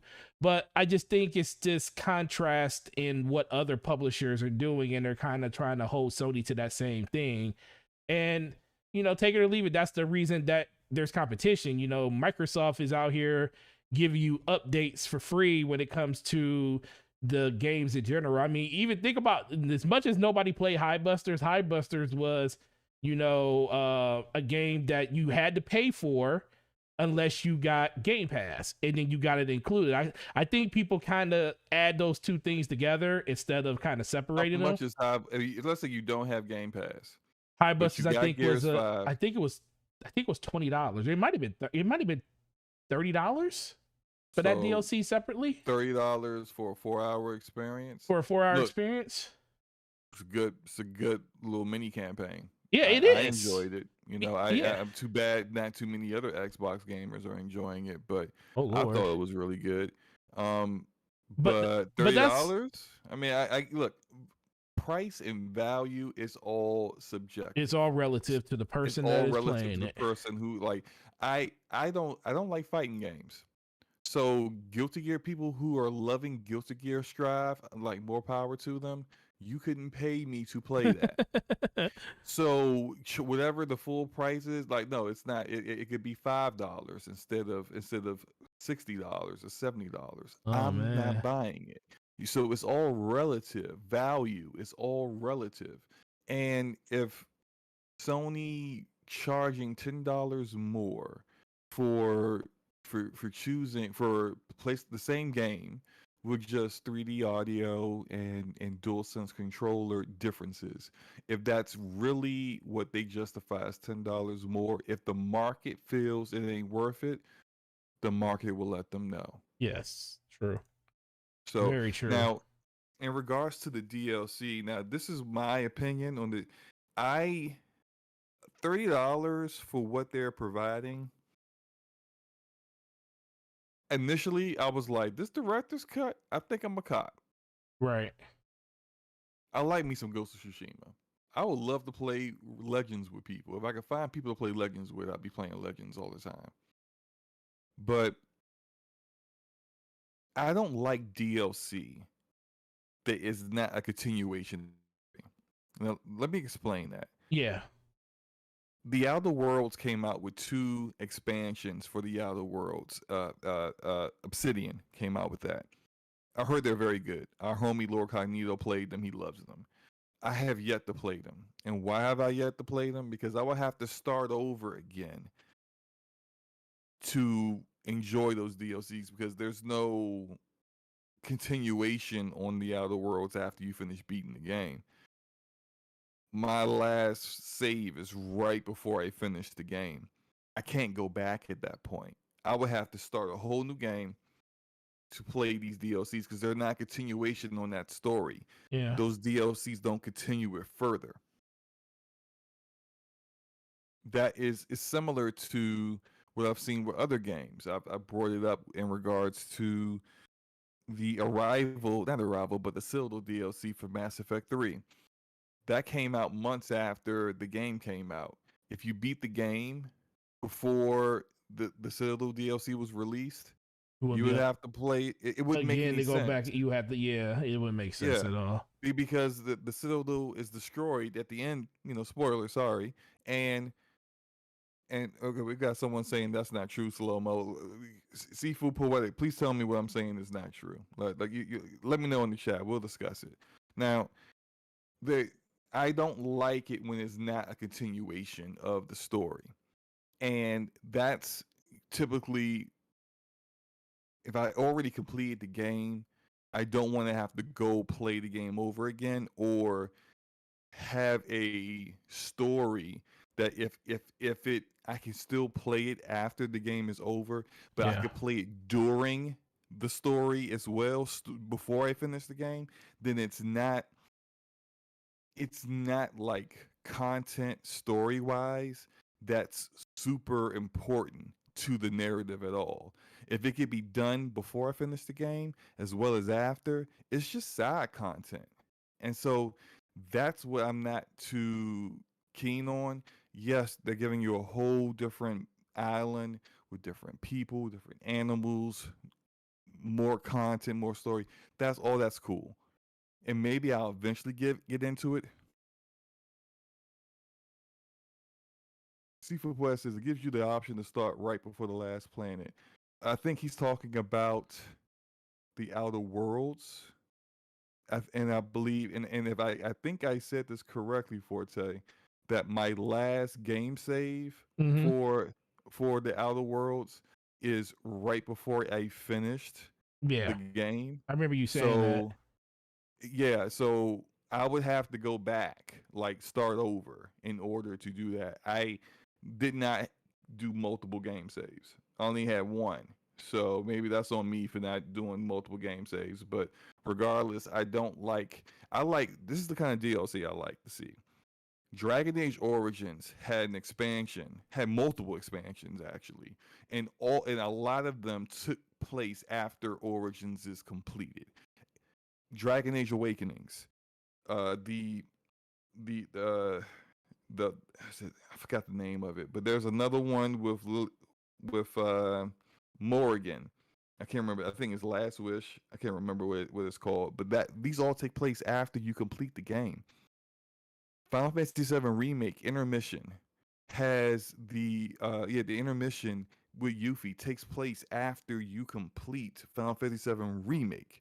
So I had a customer come into the store and call her Yuffie today. Yuffie.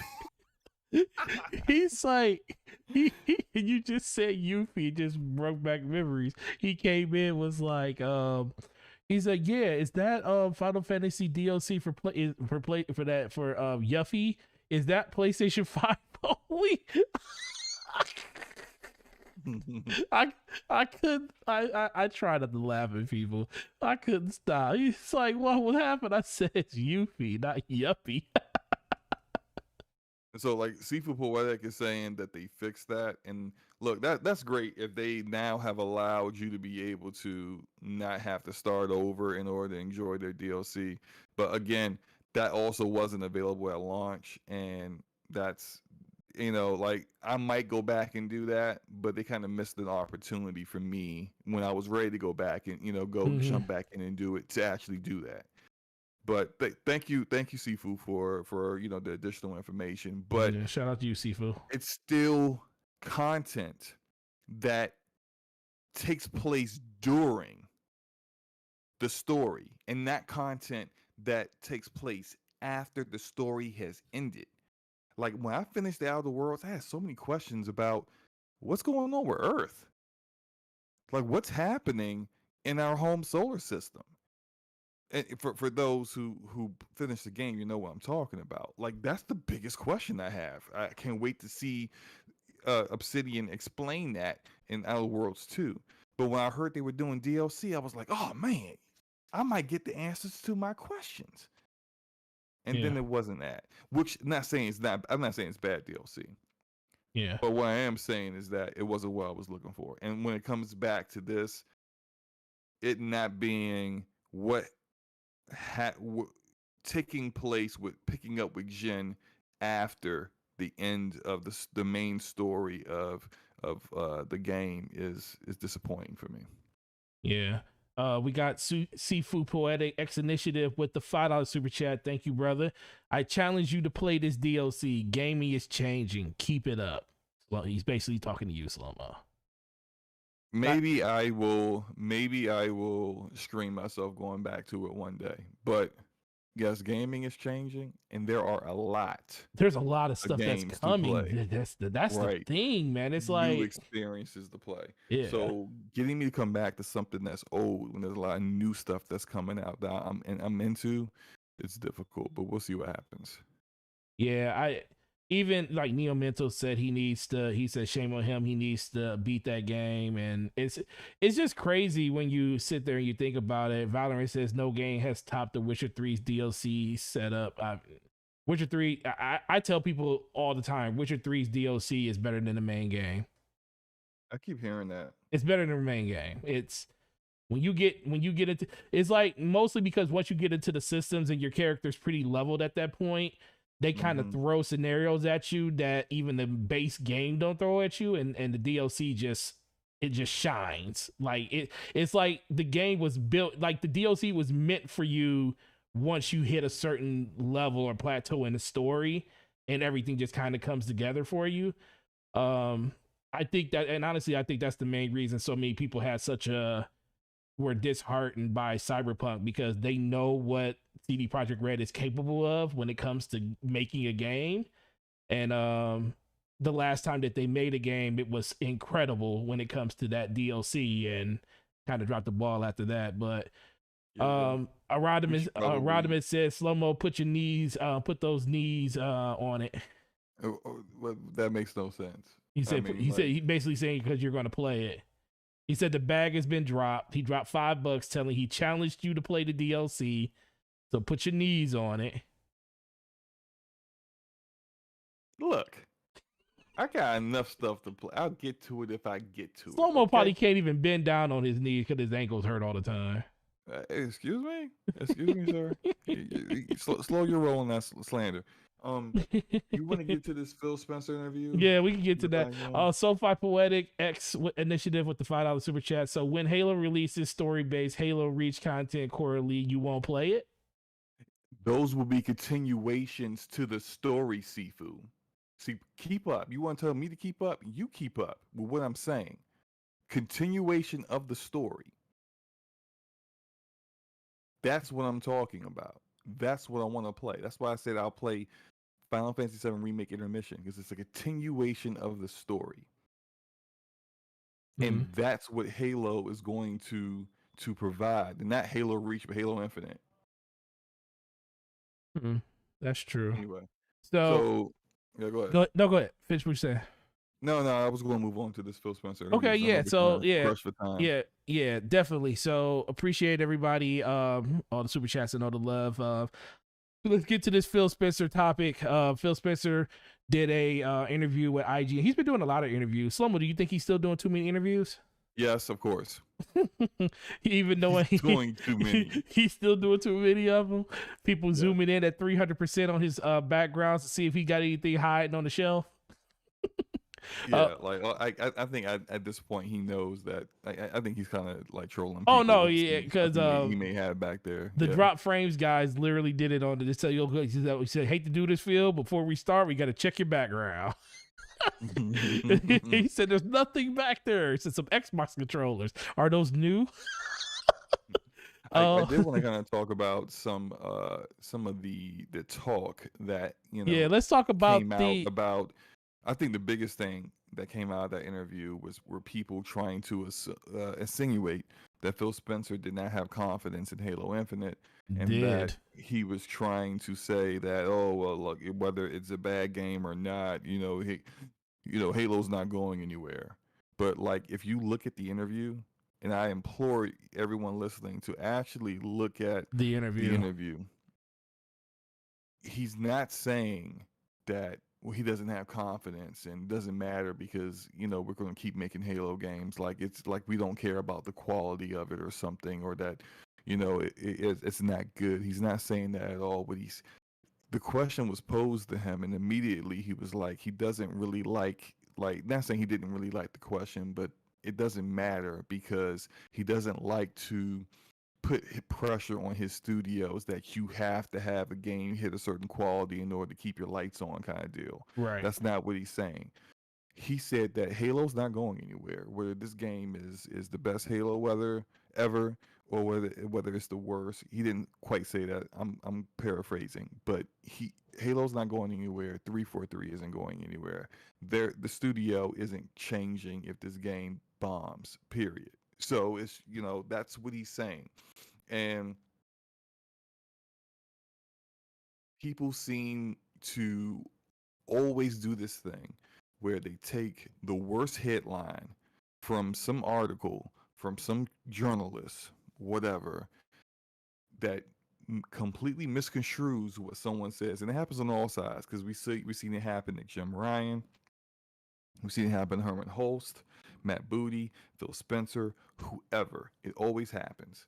And people get take that. They don't read the article, because the headline may give you one impression, but the article would tell you the full story. And they don't even read that. They just look at the headline and the time. Now, what was your take on all that, Forte?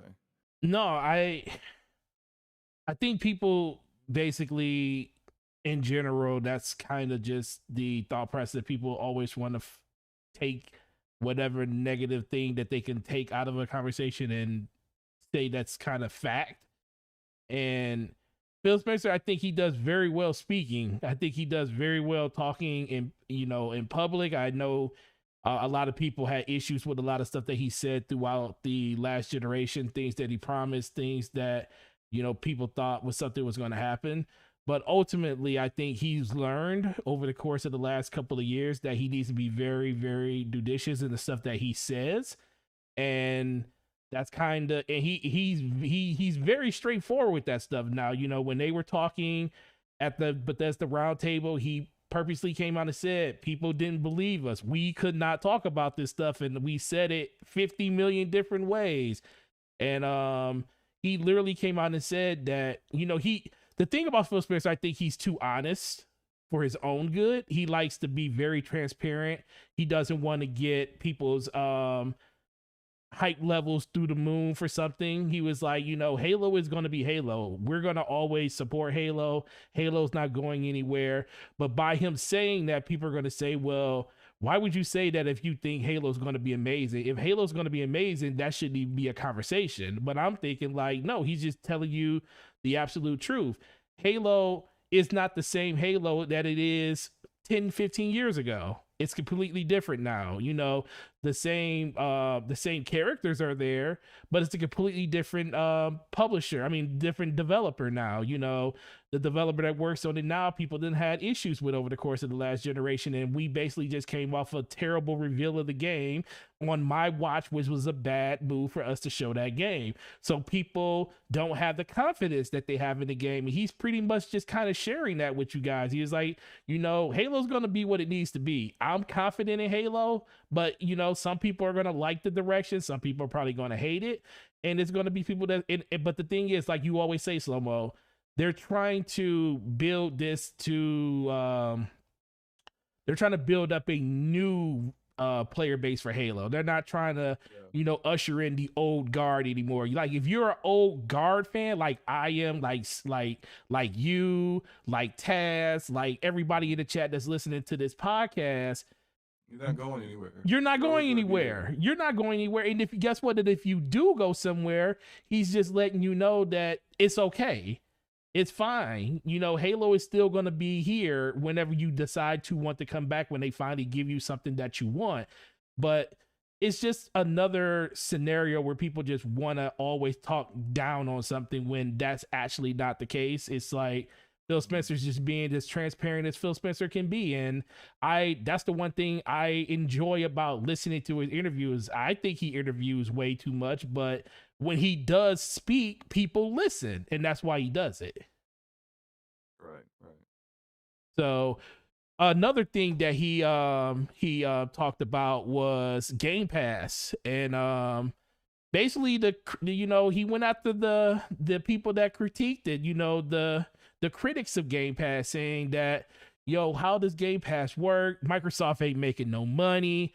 How long is this actually going to last? And Phil Spencer, you know, kind of put his foot down and was like, listen, it's not about a number to us. It's about the engagement.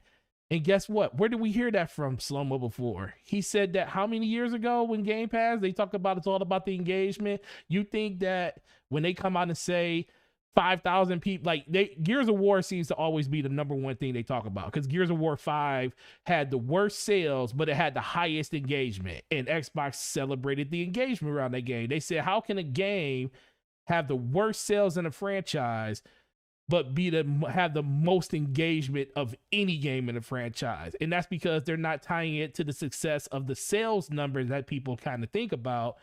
And he said that's kind of a hard thing for people to kind of grasp now, because, you know, the whole industry has been built on sales metrics and how are you competing against the other platform holders and stuff like that, where Xbox is kind of moving in a different direction with that. They just want people to play the games. They want you to try the games. So what did you think of his comments around Game Pass and how numbers don't drive the metric for Xbox when it comes to their games anymore?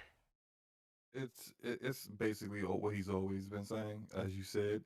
I didn't really see anything any different in regards to that than he's been saying before.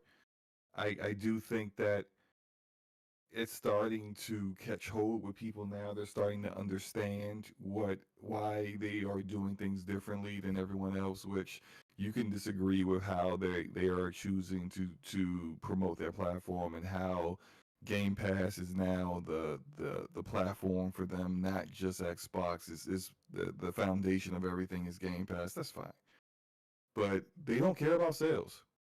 Like, people just need to get it through their head. They don't care about the actual sale of each individual game. They care about how much people are playing the game.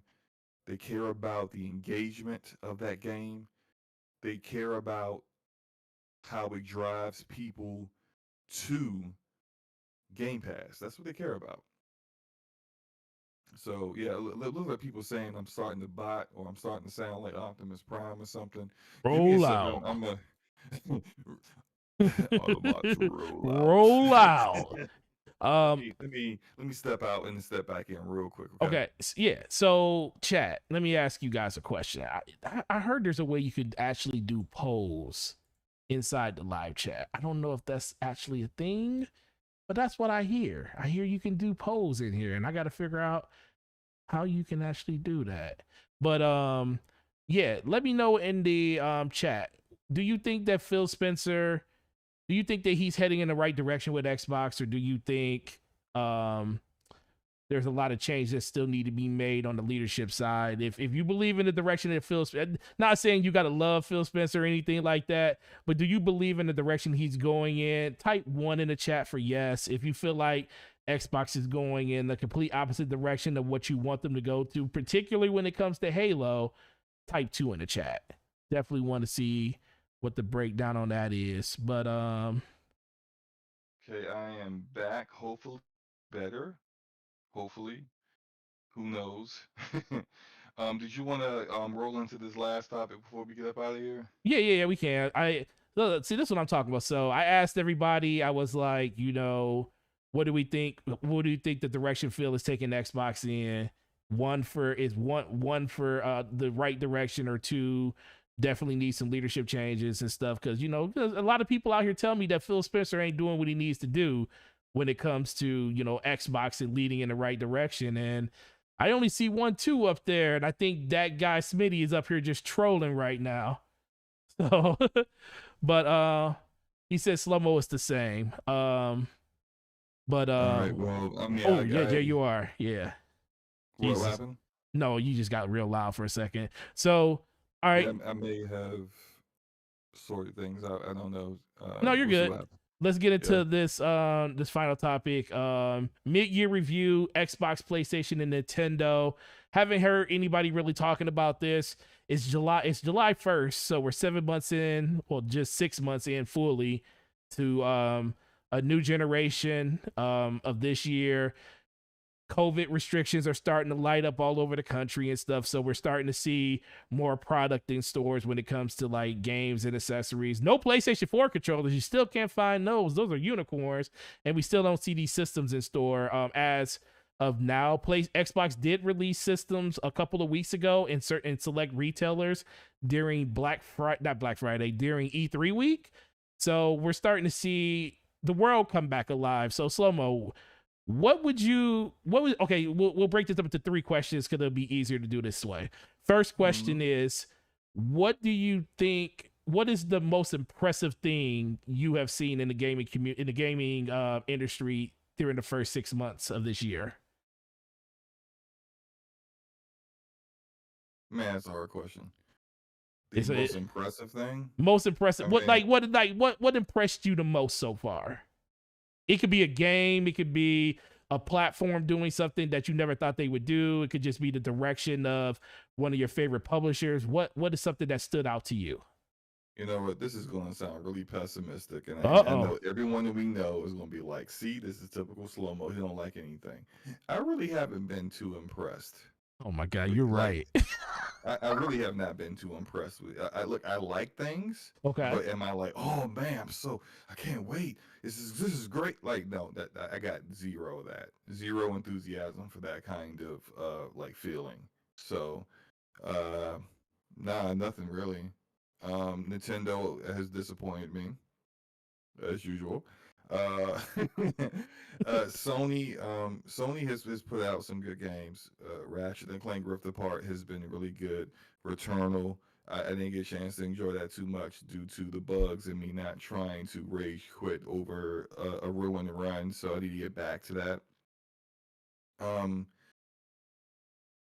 I did think it was very good that Microsoft was able to make some progress with Game Pass, with getting games in day and date. And I thought the coup in getting Sony to put a game in Game Pass at launch for them was chef's kiss kind of work there in getting your competition to work for you. Right. The petty side of me would choose that out of like everything.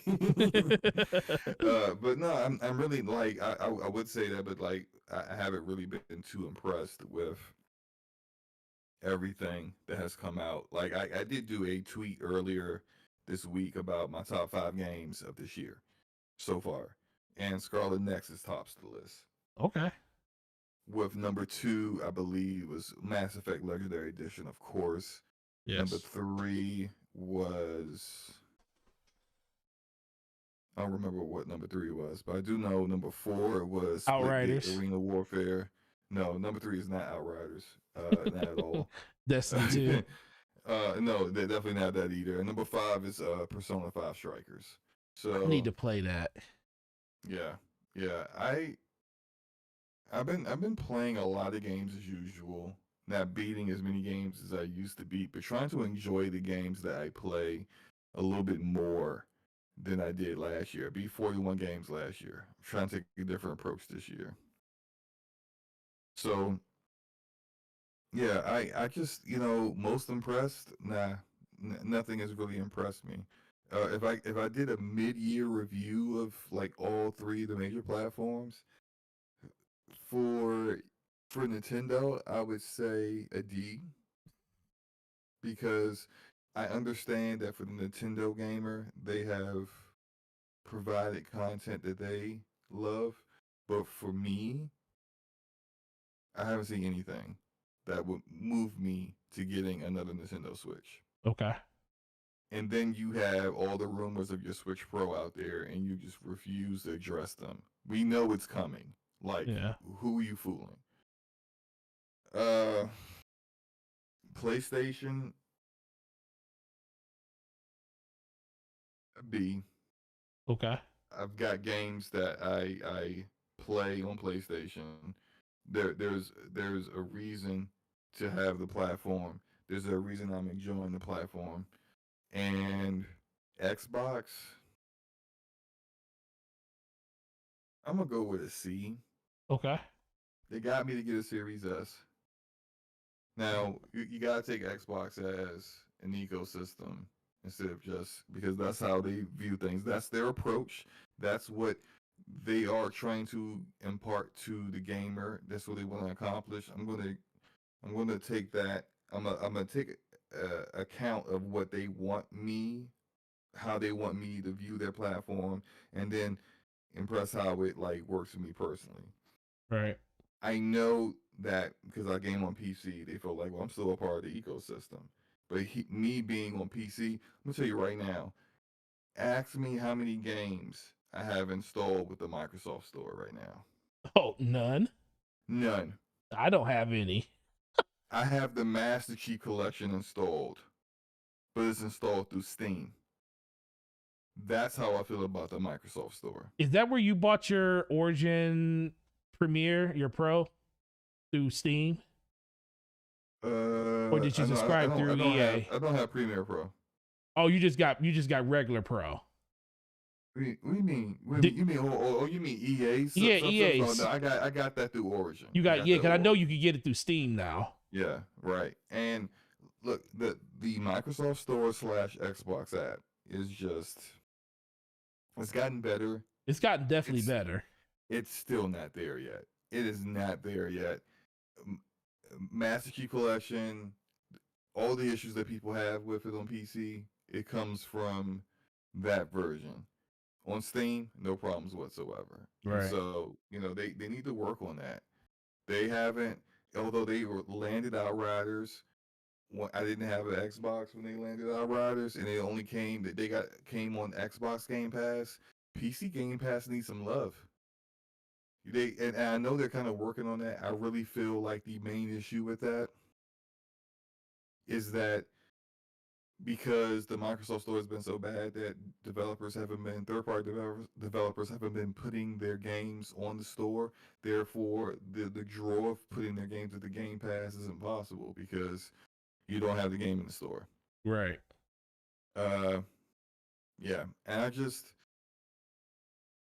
that so yeah, see, I see the effort. I see them putting games and launch titles into Game Pass. I think for the next half of the year, I expect so much more. Halo Infinite, I'm hyped. I can't wait to play it. Back for Blood in Game Pass at launch. I love Left 4 Dead. That's what I'm talking about. Yeah, That's we the all kind gonna of be there. content.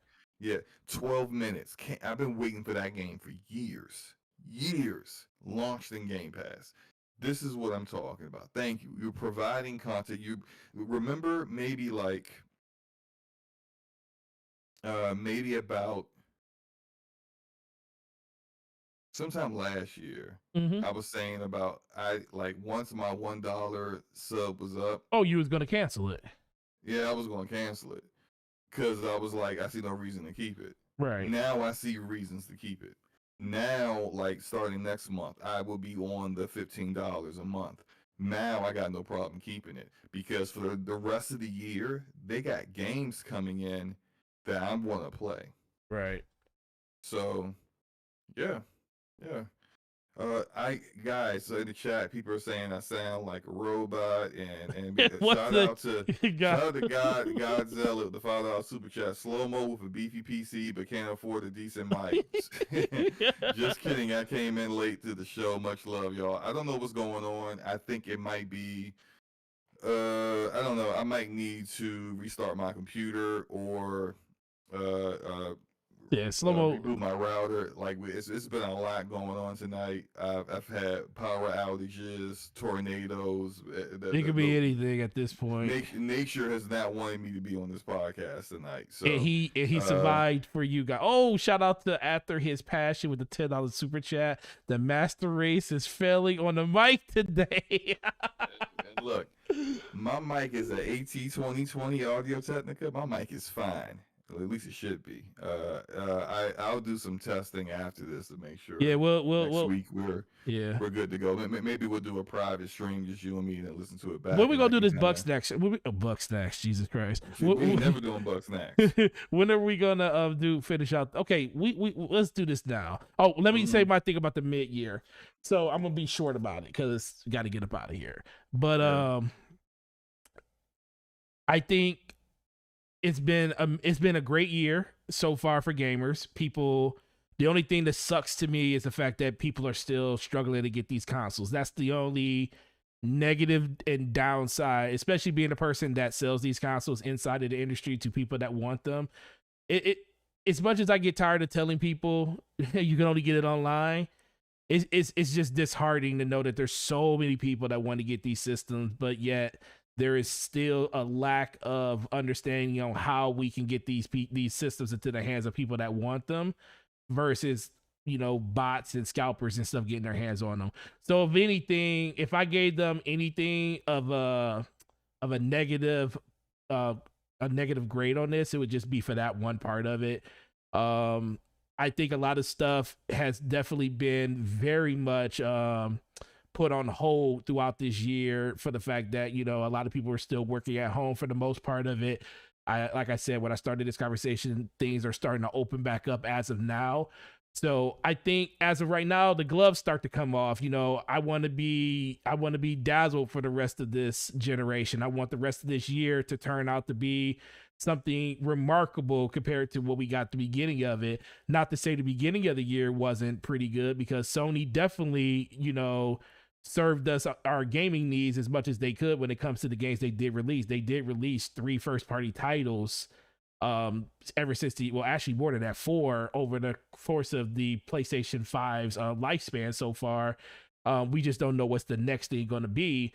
And Xbox, we just take the wait and see approach. We're happy with the direction that they're going in. They're very communicative when it comes to the stuff that they're doing for us. They had an amazing E3 show. I was very happy with that overall. But now the one thing I will agree with SloMo on, now it's just time for the games to start talking. And Nintendo, I'm a Nintendo person. I like Nintendo. I don't love Nintendo. I like them to the point where it's a benefit for me to have their system. But they just need to talk about this Switch Pro at this point. And I'm happy we saw some Breath of the Wild stuff. I'm kind of disappointed in what we saw because it feels like it looks like the same game, but ultimately it was just a sneak peek of what it was. And I always talk about, I just want to see what you're working on. What's the progress on it going to look like? And I think all of these studios have kind of did that for us. The only disappointing thing, like I said, was just scalpers. E3 was kind of a letdown, but that was kind of an understandable thing due to the way that the world is set. A lot of people just didn't have stuff to show. So if I had to give a score, I would be crazy if I didn't give Sony the best score, because Sony's actually did the one thing I mean, not the one thing, you know, PlayStation, Nintendo's done it too, but I think Nintendo kind of, you know, beats to their own drum and stuff. So they done a pretty decent job releasing games this year. Nothing of a blockbuster variety, you know, Mario Golf and stuff like that. That's a really cool game. But, you know, if you play Hot Shots Golf, it's pretty much the same thing. So I would give Nintendo probably a C. I would give PlayStation a B plus, because I think as much as Returnal was definitely a letdown for me just because the game was just busted and I refused to waste time in that game, I still own it and I still do want to play it. And I have played Ratchet and Clank, and that's a fun game. And a lot of other things. I mean, I bought Demon's Souls day one, and even though I didn't beat Spider-Man Miles Morales, I watched my daughter play it from beginning to end, and I felt like that was an incredible adventure just to go through and watch it. Maybe that one day I will go through and play it, but watching her play it was kind of good enough for me. And then Xbox, I just believe in the process at this point. You know, hopefully the process doesn't turn up like the 76ers process, because that kind of blew up in their face. But I think Xbox is heading in the correct direction when it comes to what they want to do as a studio, as a platform holder, as a studio. I feel like they're finally turning that corner, and it's only a matter of time until we start getting the games that people really truly care about from Xbox. But that's how I kind of feel about that. But Neo Mento with the $5 super chat, PCMR slander. For the shout out to you, bro. But hey, look, I will take all the jokes. This is nothing but the peasants trying to get their shots in. They get them in, man. They getting them in. So what I was gonna ask you before we close up this show, It Takes Two. What are we doing, man? Yeah, let's shoot for next week. Want to do it next? I'm off Tuesday, Wednesday next week. Kids are out of school, so I'm working from home Wednesday, so let's do it for Wednesday. All right, we'll do it Wednesday. Check both of our streams. We'll post it on the DPS website on the Twitter account. The exact on the exact time that we're gonna do it, but we're gonna try to finish this game out. It probably won't be tomorrow because it's still a pretty lengthy game, so we'll try to do it and finish it out by the end of this month. We'll do a stream each week so we can finish that out, because that's a really fun game. It's just finding the time to go in there and do it, you know, especially with SloMo going back somewhat to work on a consistent basis. It's a little bit harder to put our mornings together. But yeah, SloMo, this was an amazing show. Shout out to everybody that came through. We hit 56 concurrent viewers, and we love every last one of you guys. And this show would not be this show without you guys. This channel wouldn't be the channel without you guys. And I truly appreciate all the love and support you guys bring us. With that, SloMoBackSlap, homeboy, my best friend in this industry. Tell everybody where they can find you, what you got going on. You can find me on my channel making videos and hopefully having my mic working correctly when I do so. I appreciate everyone coming through and dealing with all the technical glitches, the tornadoes, the power outages. The only thing that didn't happen was ninjas flying through my windows and throwing ninja stars at me, basically. So I appreciate you guys, you know, toughing it through with us. Check, you know, DPS out on my channel next Thursday, 9 p.m. Eastern. And look out for some videos coming out from me in the meantime. And have a great night. Enjoy your games, guys. Absolutely, man. And you already know, you're already on the channel. Gaming Forte on Twitter, Xbox Live and PlayStation. Sub to the channel if you liked it. Like this video on your way out. Truly appreciate you guys once again. And we will probably have some special guests coming up over the next couple of weeks that we'll be letting you guys know as soon as we lock that stuff down. But as we always tell you guys, enjoy the rest of your week. Enjoy the games that you're playing. And we will see you guys on the next DPS podcast. Y'all have a good night. All bots roll out. Dun, dun, dun, dun, dun, dun, dun. Oh, let's go, bots.